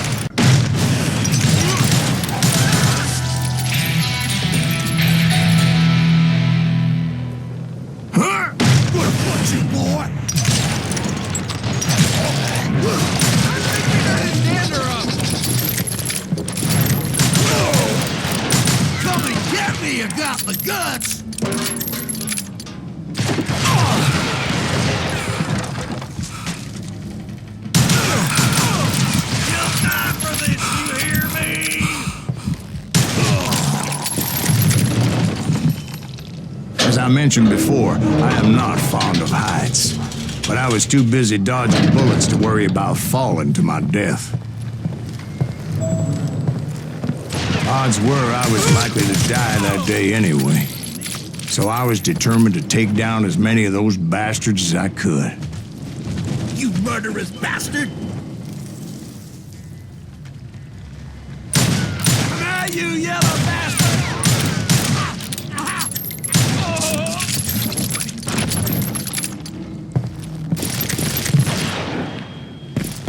You ain't Times it was like shooting ducks in a shooting gallery. The only difference is these damn ducks shot back. You can't hide from me!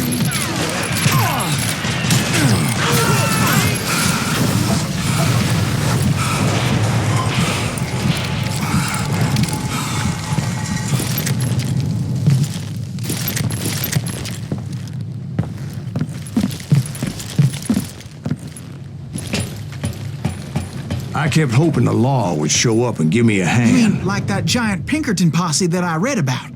Did they come riding in, guns a-blazing to help?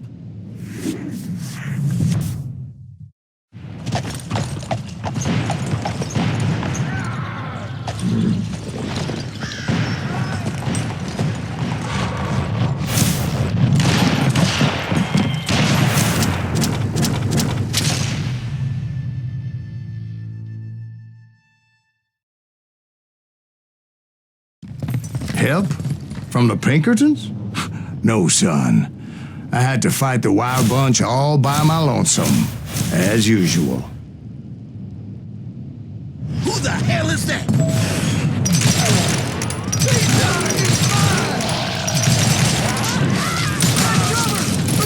Retreat! He's killing everybody! Now you're dead. So are you. Run!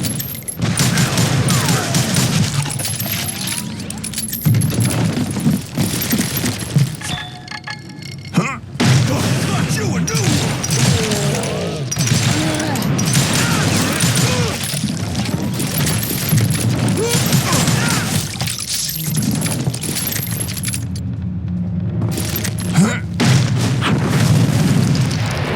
My guess is those dime novels didn't portray this as it happened, did they? Somebody know this asshole. Only a few stragglers were left. I had to cut them down pronto if I was going to stay on old Bob's trail. Merciful Christ! Send him to hell! No matter goes first this! That's not good! Run if you want to live! You ain't seen nothing!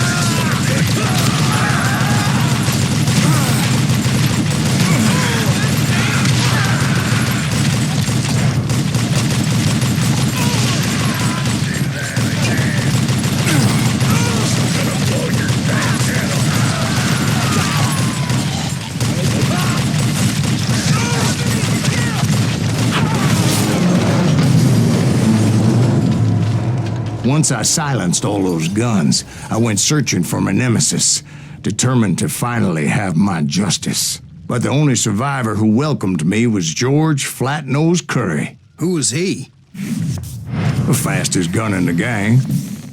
Right after Sundance, I mean. And Kid Curry, and maybe Elsie Lay.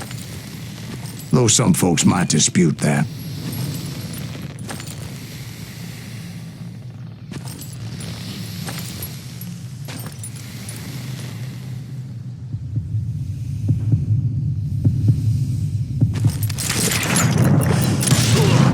On that very same day, Butch Cassidy and the Sundance Kid decided to leave the Wild Bunch behind and decamped for South America.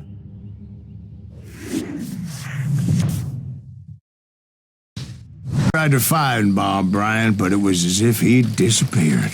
Sometime later, I heard the Wild Bunch was back together. Kid Curry escaped from jail, and now he was running the whole shebang. So I took to their trail, as I was still in pursuit of my brother's killer and hoped that he was back with them.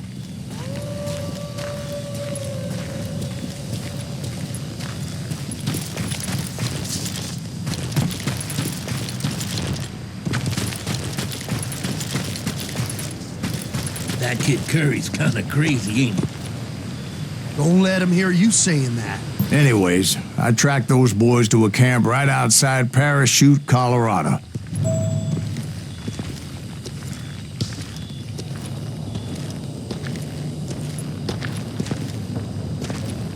Someone's coming. Who the hell's that? Being outnumbered, I didn't bother with a warning shot. I just started taking those bastards down.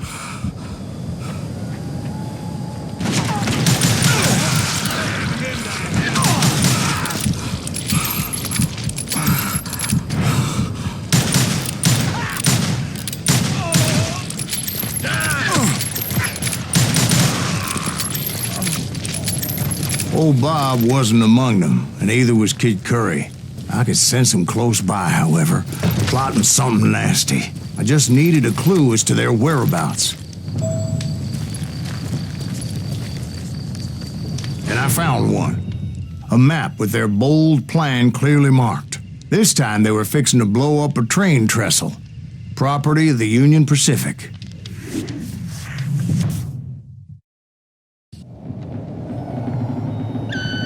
The plan clearly indicated how they were fixing to undermine several of the weakest wooden supports.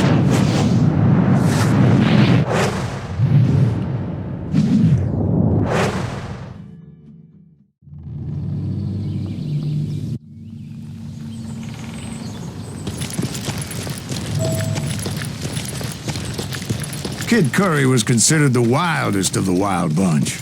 It was said that he fathered 85 bastard children, though some say it was only 5. Kid Curry had bragged to a whore how he was going to rob a train heading to the U.S. Mint in Denver. And that whore, Fat Sally, she told me. The bridge was rigged with dynamite, so I decided I'd best be careful confronting those bastards.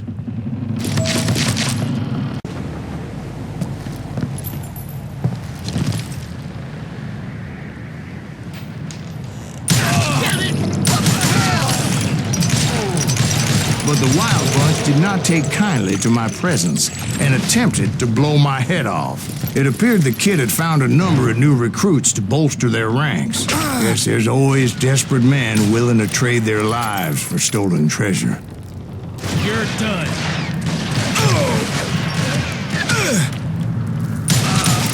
Damn him!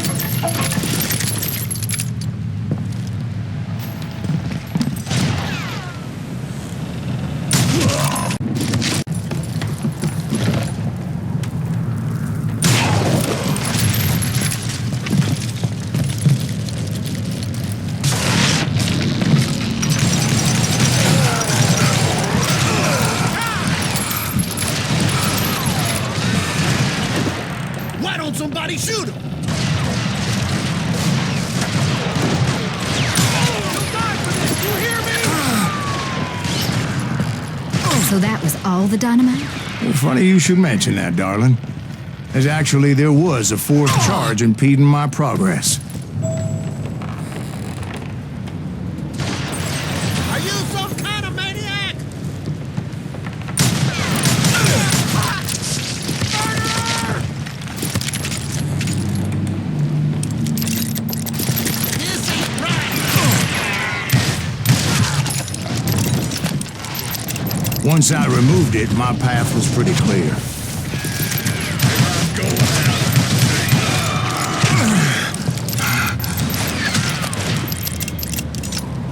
Well, he's crazy.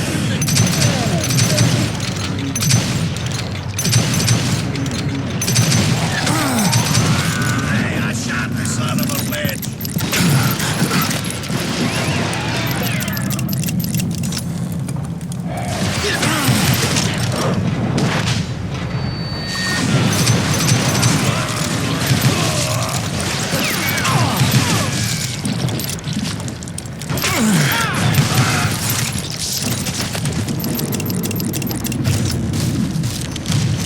So I proceeded onward and realized that that way just wasn't going to work.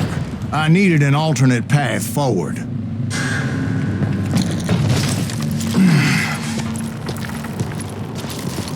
Luckily, I found a cave, and as I made my way back to the bridge, I saw something that concerned me. It was a long burning fuse, and it was moving fast as hell. I had to catch it.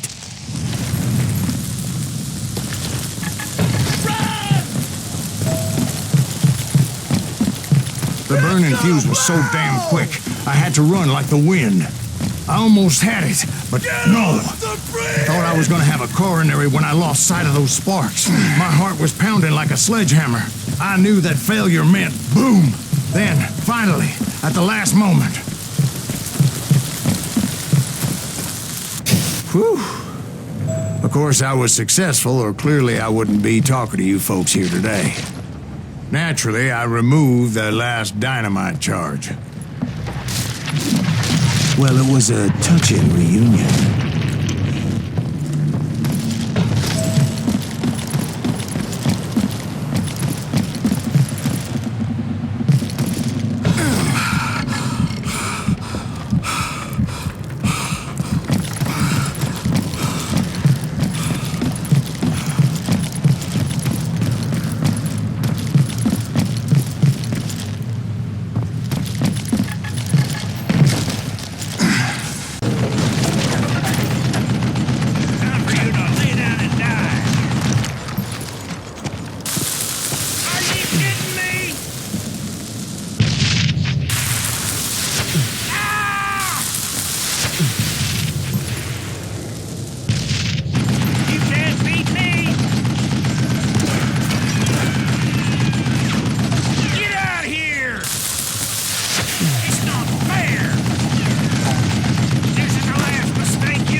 I brought that tunnel down. And that's when I met Kid Curry himself.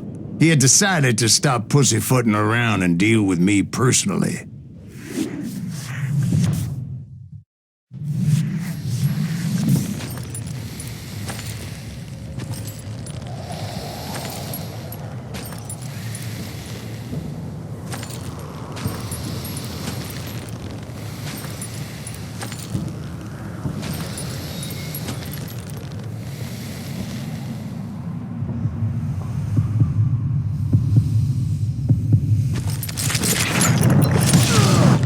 fast as he was. I was just a bit faster. And as he lay wounded, I demanded to know the whereabouts of Roscoe Bob Bryant. He shouted at me. Is that what this is about? Bob went with Butch and Sundance to South America. You ain't never finding him.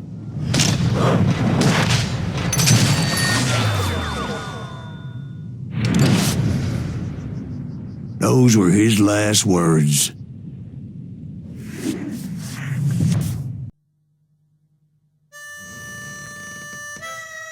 So, Bob Bryant got away? I knew I'd never find him in South America. What about the other killer? Yeah, you kind of glossed over that one. Well, I found Jim not long after my showdown with Ringo. At the time, he was riding with the James Younger gang. Did I neglect to mention that?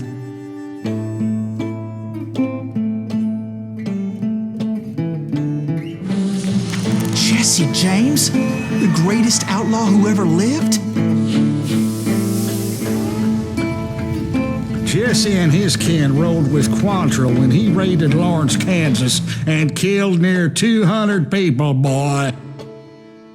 Nothing great about that. And from there, him and his brother went on to rob banks and trains from Kansas to Missouri. Which is why there was such a rich bounty on their heads. 40 grand for both of them, dead or alive. That's one hell of a payday.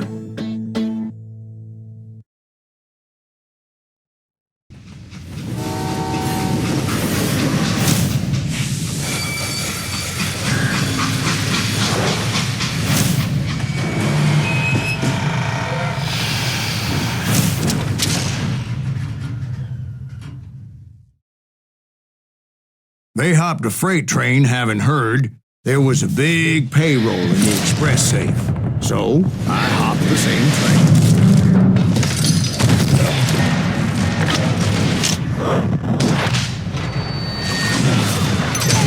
What the heck just happened? The James Younger gang was decimated after that little fiasco they had in Northfield, Minnesota. So Jesse needed more men and took on the killer I was after, along with a host of others. I was hoping to find my man and put a bullet in his head. I'm just getting started. Climbing around that train, I must have swallowed 100 damn bugs before I reached James that... Younger gang pulled the first train robbery west of the Mississippi. Sounds like you hold them in high regard. Everyone knows they were the most famous outlaw gang ever. And you took them all on by your lonesome. Again. I'm finding this all a little hard to swallow, friend. Well, maybe you need to wash it down with some whiskey. By the way, did I mention that train was flying down those tracks like a bat out of hell? You don't hurt!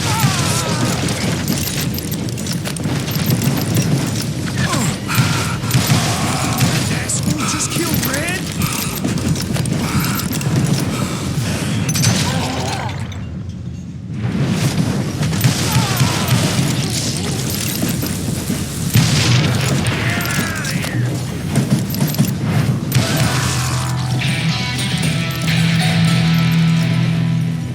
I've had more than a few drinks, and I've been sitting here for quite a spell. Right through there. Let me show you.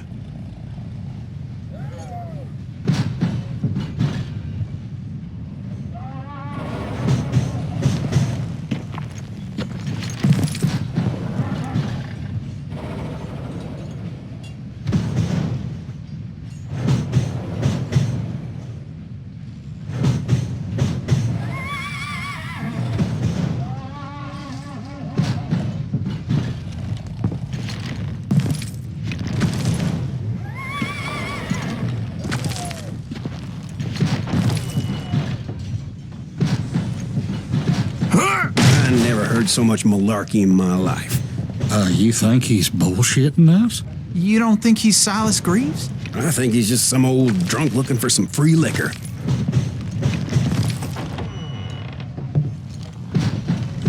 I don't know, Jack. I think I believe him.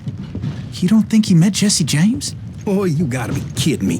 That story makes no sense at all. Jack. I mean, you gotta be 2 bricks short of a load to believe that cock and bull story. I don't agree. Jack, lay off the But bar. you seriously think that tired old man went toe-to-toe with Jesse James? Well, that's better. Coming back. Did I mention that this Jim was married to the infamous Belle Starr? Of course, I didn't learn that until later. Anyway, I made my way forward the best I could. Around the sides, over the roof. At some point, some sumbitch saw me and shouted out, "It's the damn Pinkertons!" It's a damn Pinkerton! Now, I never worked for that limey cocksucker, but I guess they assumed I was one of his assassins. Each and every asshole on that train wanted me dead. Everybody's always mistaking you for somebody else, aren't they? Why is that, I wonder? Don't rightly know, Jack. I'm just telling you how I remember it. I bet you are.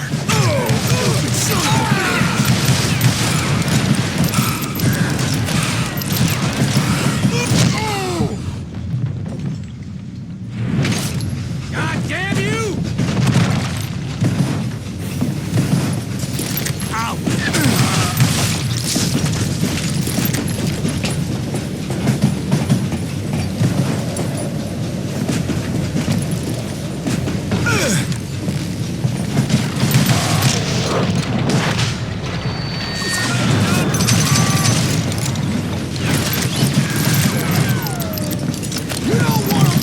I came across a flat car piled high with logs and had to come up with a creative way to make my way forward.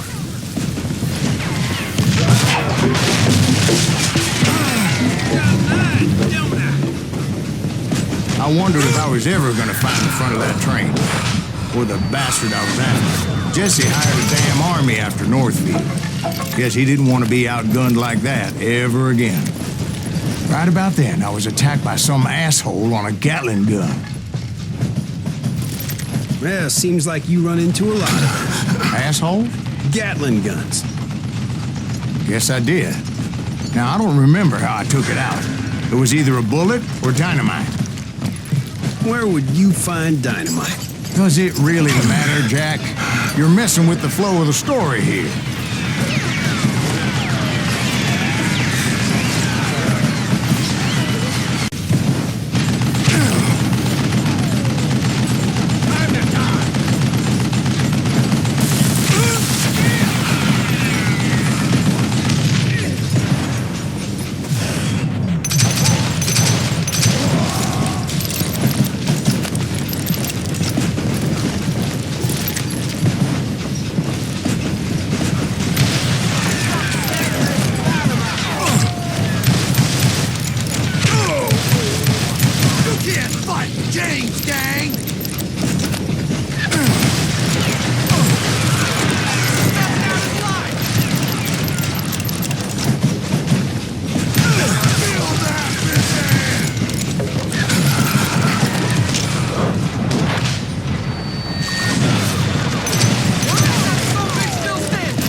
It was then that Jesse detached the express car from the rest of the damn train. I could see Jesse waiting for me, fixing to kill me so he could get away with all that money.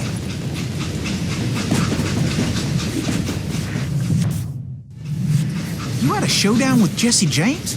Of course he didn't. Everybody knows that Jesse was killed by Bob Ford. Yeah.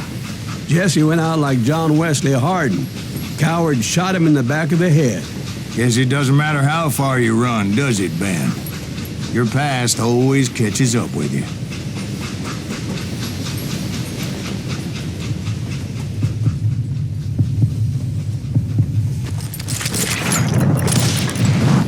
Yeah, I didn't kill Jesse James. Just wounded him bad enough to convince him to hang up his guns. What about that Jim fella? What happened to him? I figure he was up front with a gun to the engineer's head. That bastard slipped away again. I'll tell you how I got him. But first I need to wet my whistle. Wounded, Won't you spare me over till another year? What is this that I can't see? With ice cold hands taking hold of me. Well, I am death, none can excel. I'll open the door to heaven or hell. Oh, death, someone would pray. Could you wait to call me another day? Oh, death. Oh, death, won't you spare me over till another year? So are you going to answer the question? What question is that? Jim Reed. Did you ever find it? Reed was indeed that son of a bitch's surname. That's right, Ben. A despicable character. I remember him laughing like a hyena that cold morning they lynched me and my brothers. He was intent on avoiding my vengeance, but nothing was gonna stop me. Nothing.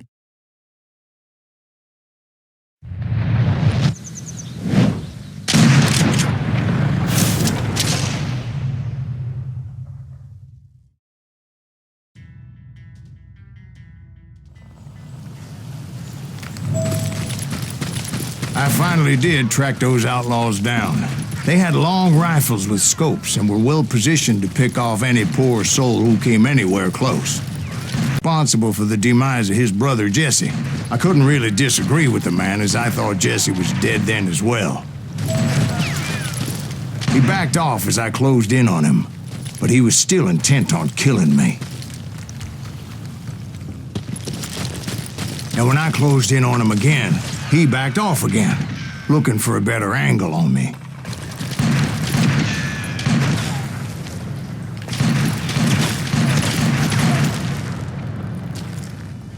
Hell, I can't fault Frank for wanting his revenge, as I was there for the same damn reason myself. At this point, I'm guessing you think Silas Greaves is a worse murderer than Jim Reed ever was. No, sir. A man who spent half his life killing somebody's brothers, fathers, sons. I think you were just looking for justice, sir. Is that what I was looking for, Dwight? Is that what it was? Justice?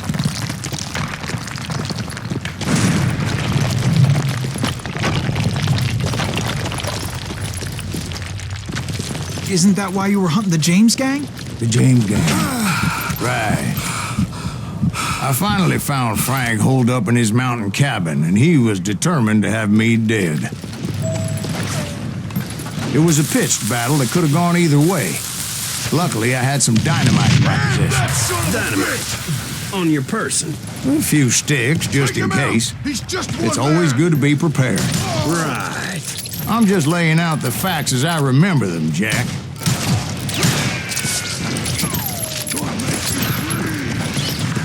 This is gonna hurt!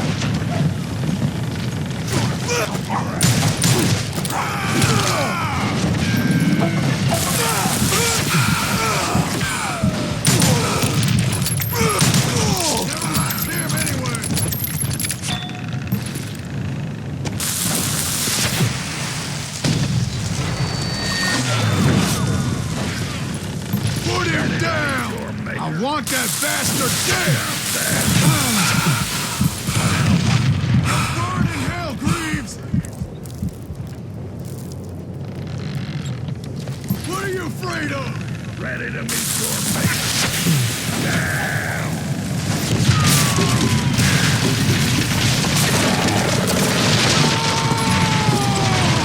That old shack? Well, it went tumbling right off that cliff. With Frank James still in it? Yes, sir. But Frank James is still alive, living in Missouri, showing folks around the family farm for 25 cents a tour. I didn't say he died in the fall, now did I?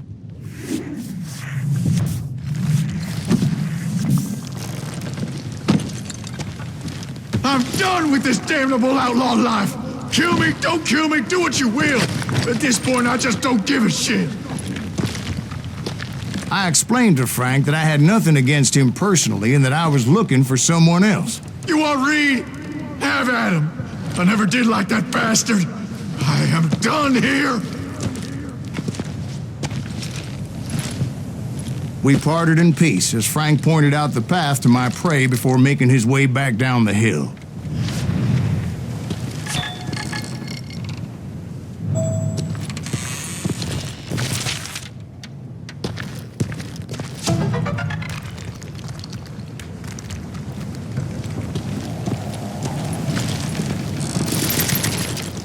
Reed! I shouted. No wonder you're so ornery. Can't be easy being married to Belle Starr. While you're off providing for the family, she's spreading her legs for every Tom, Dick, and Cole Younger. Not an attractive woman exactly, but very friendly. At least she was to me. Son of a bitch!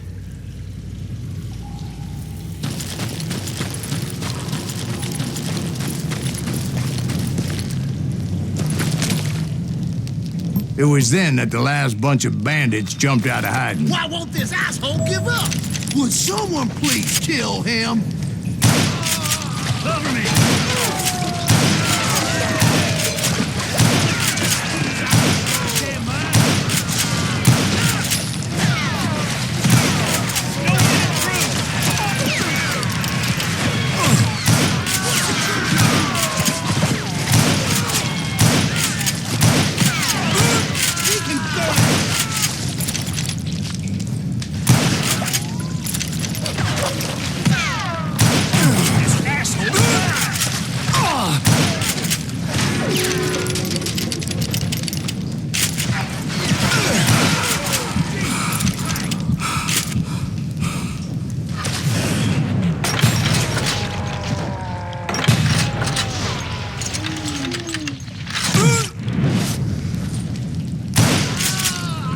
Eventually, it was just me and Reed.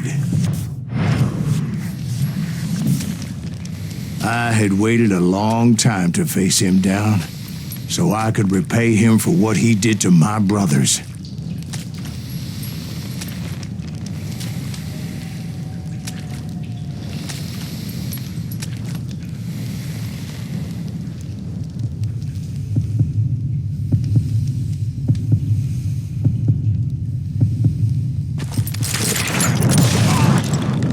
And repay him I did.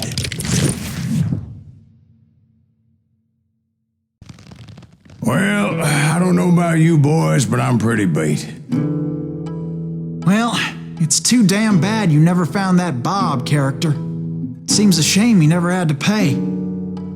Well, funny thing about that, I did have one more chance at him.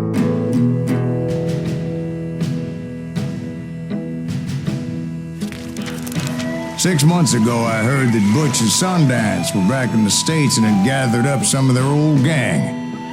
I tracked them down, hoping that Roscoe Bob Bryant had returned with them. So you're saying they didn't die down in Bolivia? That's what I'm saying.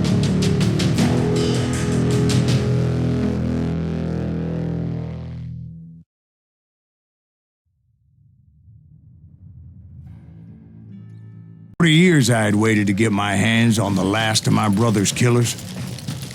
Not even an army of demons could have stopped me now.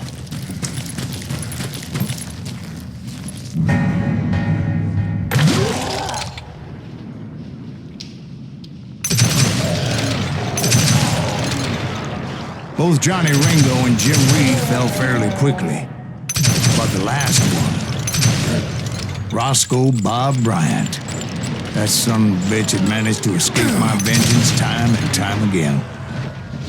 I couldn't even be certain I'd recognize him after all those years. By now, he had to be close to 70. For all you know, he could have been dead. That thought had indeed crossed my mind, as did others.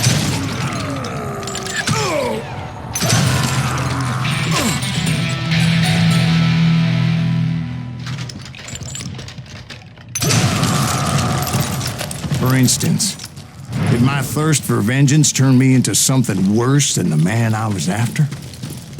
By this point in my storied career, I had killed more men than Bob Bryant ever had. I was furious as hell at that bastard for making me who I am.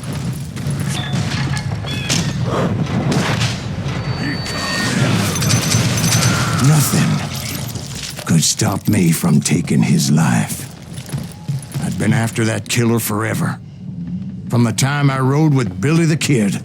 But that chapter of my story you already know. Chapter of that fairy tale, you mean? Suddenly it was 1910. There I was, an old man roaming a ghost town dead almost 2 decades. Town was falling apart, just like me. Some folks think the town is haunted, so they figured there wouldn't be many people poking around. I intended to fill that grave with Bob Bryant's corpse. But like I said, the bandits knew I was on to them. They lured me in and hit me with everything they had.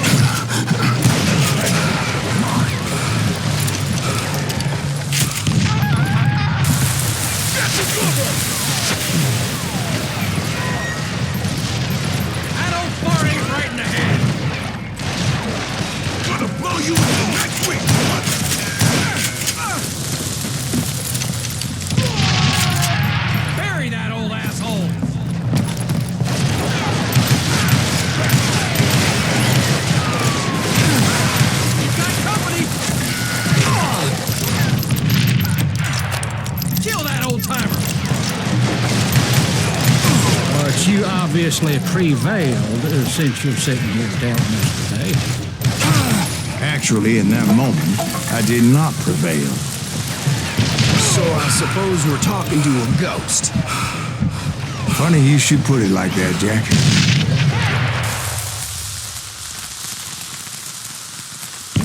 Because when I woke up... From the dead? There was silence all around me. I could swear to God I saw Billy then. Billy who? Billy the Kid. William Bonney. He was shooting at me from a rooftop. Here, and there, and even over there. So I am right. You are touched in the head. Mr. Greaves, perhaps we should switch you to coffee? You see that old Indian again, too? No, but I did see Billy's killer. Patrick Floyd Garrett. He came at me guns a-blazing. But I knew that old war horse had died 2 years before. I wondered if maybe I was dead too and confronting the ghosts of my past. Perhaps all my sins were coming back to haunt me and drag me down to perdition.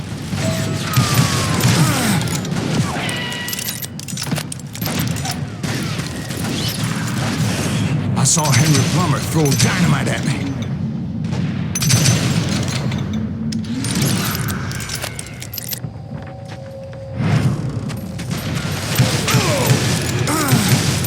And in the gates of the cemetery, I saw John Wesley Hardin, just like I remembered him.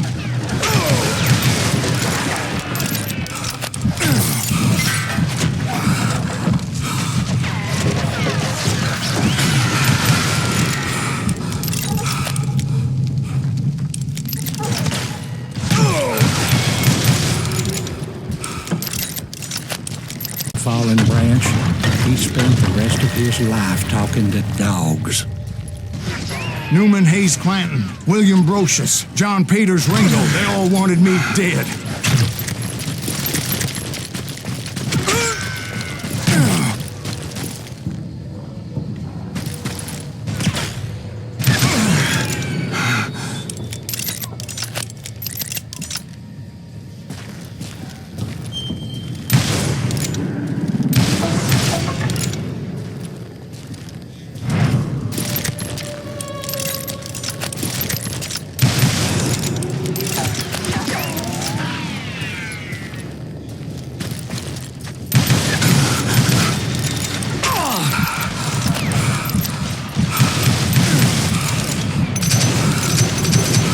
The Dalton brothers, Robert and Grattan, guardians of the Garden of the Dead.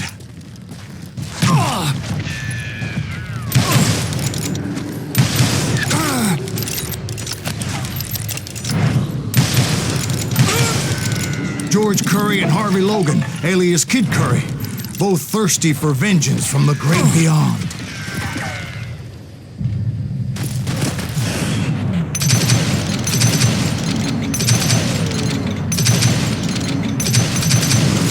Jesse, Woodson, James, and Jim Reed, each one deader than the next. I thought I would go crazy. Thought?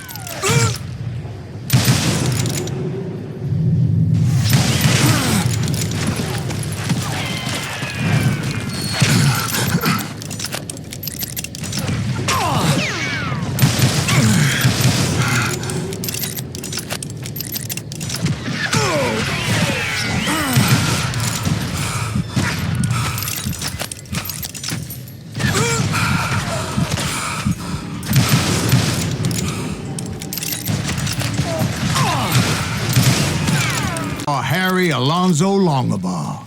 The Sundance Kid? Like a general leading his legion of the dead. You told us before that you'd seen him alive. He was alive.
Then I heard a voice call to me from afar.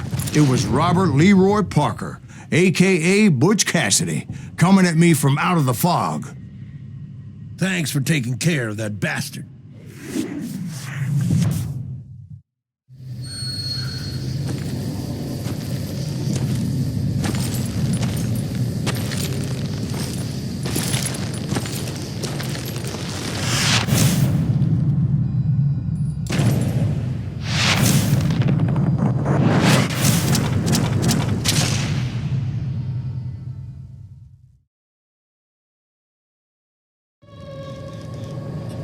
But the kid wasn't quite deceased. Not yet. Takes more than one little bullet to kill the likes of me, partner. Those two looked like they hadn't seen each other for quite a while. Clearly, they were no longer amigos. Shit. I was hoping I wouldn't have to kill you. You won't have to, Butch. I'm killing you first. I asked them about Bob Bryant, but they were too busy with their own heated conversation. Let me get this shit straight. You want my money and the love of my life? You frittered it all away, Butch. Eda's mine. And so is that damn money. I didn't want to shoot anybody until I had an answer to my question, but those boys didn't give me much of a choice.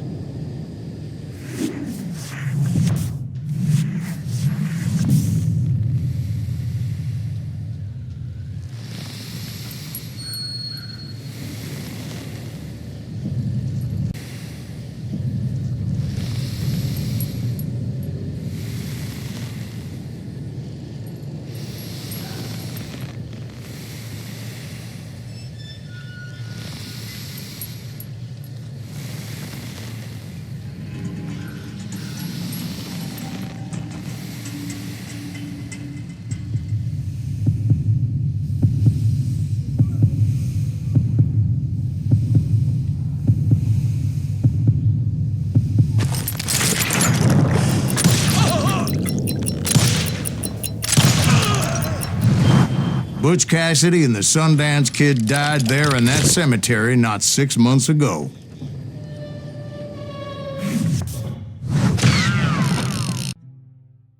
Butch Butch Cassidy and the Sundance Kid were killed by the Bolivian army. Everybody knows that. That's the legend, but it ain't the truth. So, you never found Bob? There is no Bob. This old sumbitch ain't even Silas Greaves. Sir, is that true? Have you been pulling our legs this whole time? Well, not the whole time. Oh man, I think you've worn out your welcome here. Maybe you're right, Jack. Maybe it's time to pay. You see, Ben, or should I say Bob, your past always catches up with you. I was a different man back then, crazy. Drinking, I changed my ways, I swear to you. If I could turn back the clock, But you can't, Bob.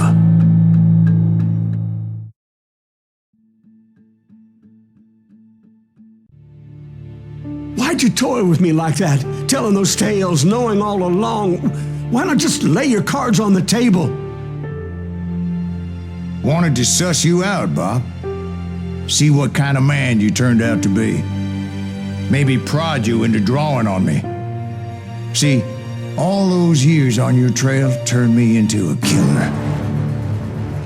Can't even remember who I was before you tried to murder me. You, on the other hand, walked that very same path in exactly the opposite direction. What do you mean by that? You think your life is worth sparing, Bob? Boy, what's your name again? It's Eisenhower, sir. Dwight Eisenhower. What do you plan to do with your life, Dwight Eisenhower? Tomorrow I'll be leaving for West Point, sir. So, you want to be a soldier? Well, then do it right, son. Don't tear down the world out of anger and spite like I did. You build it up. You do something decent with your life. You hear me? Sir? Yes, sir.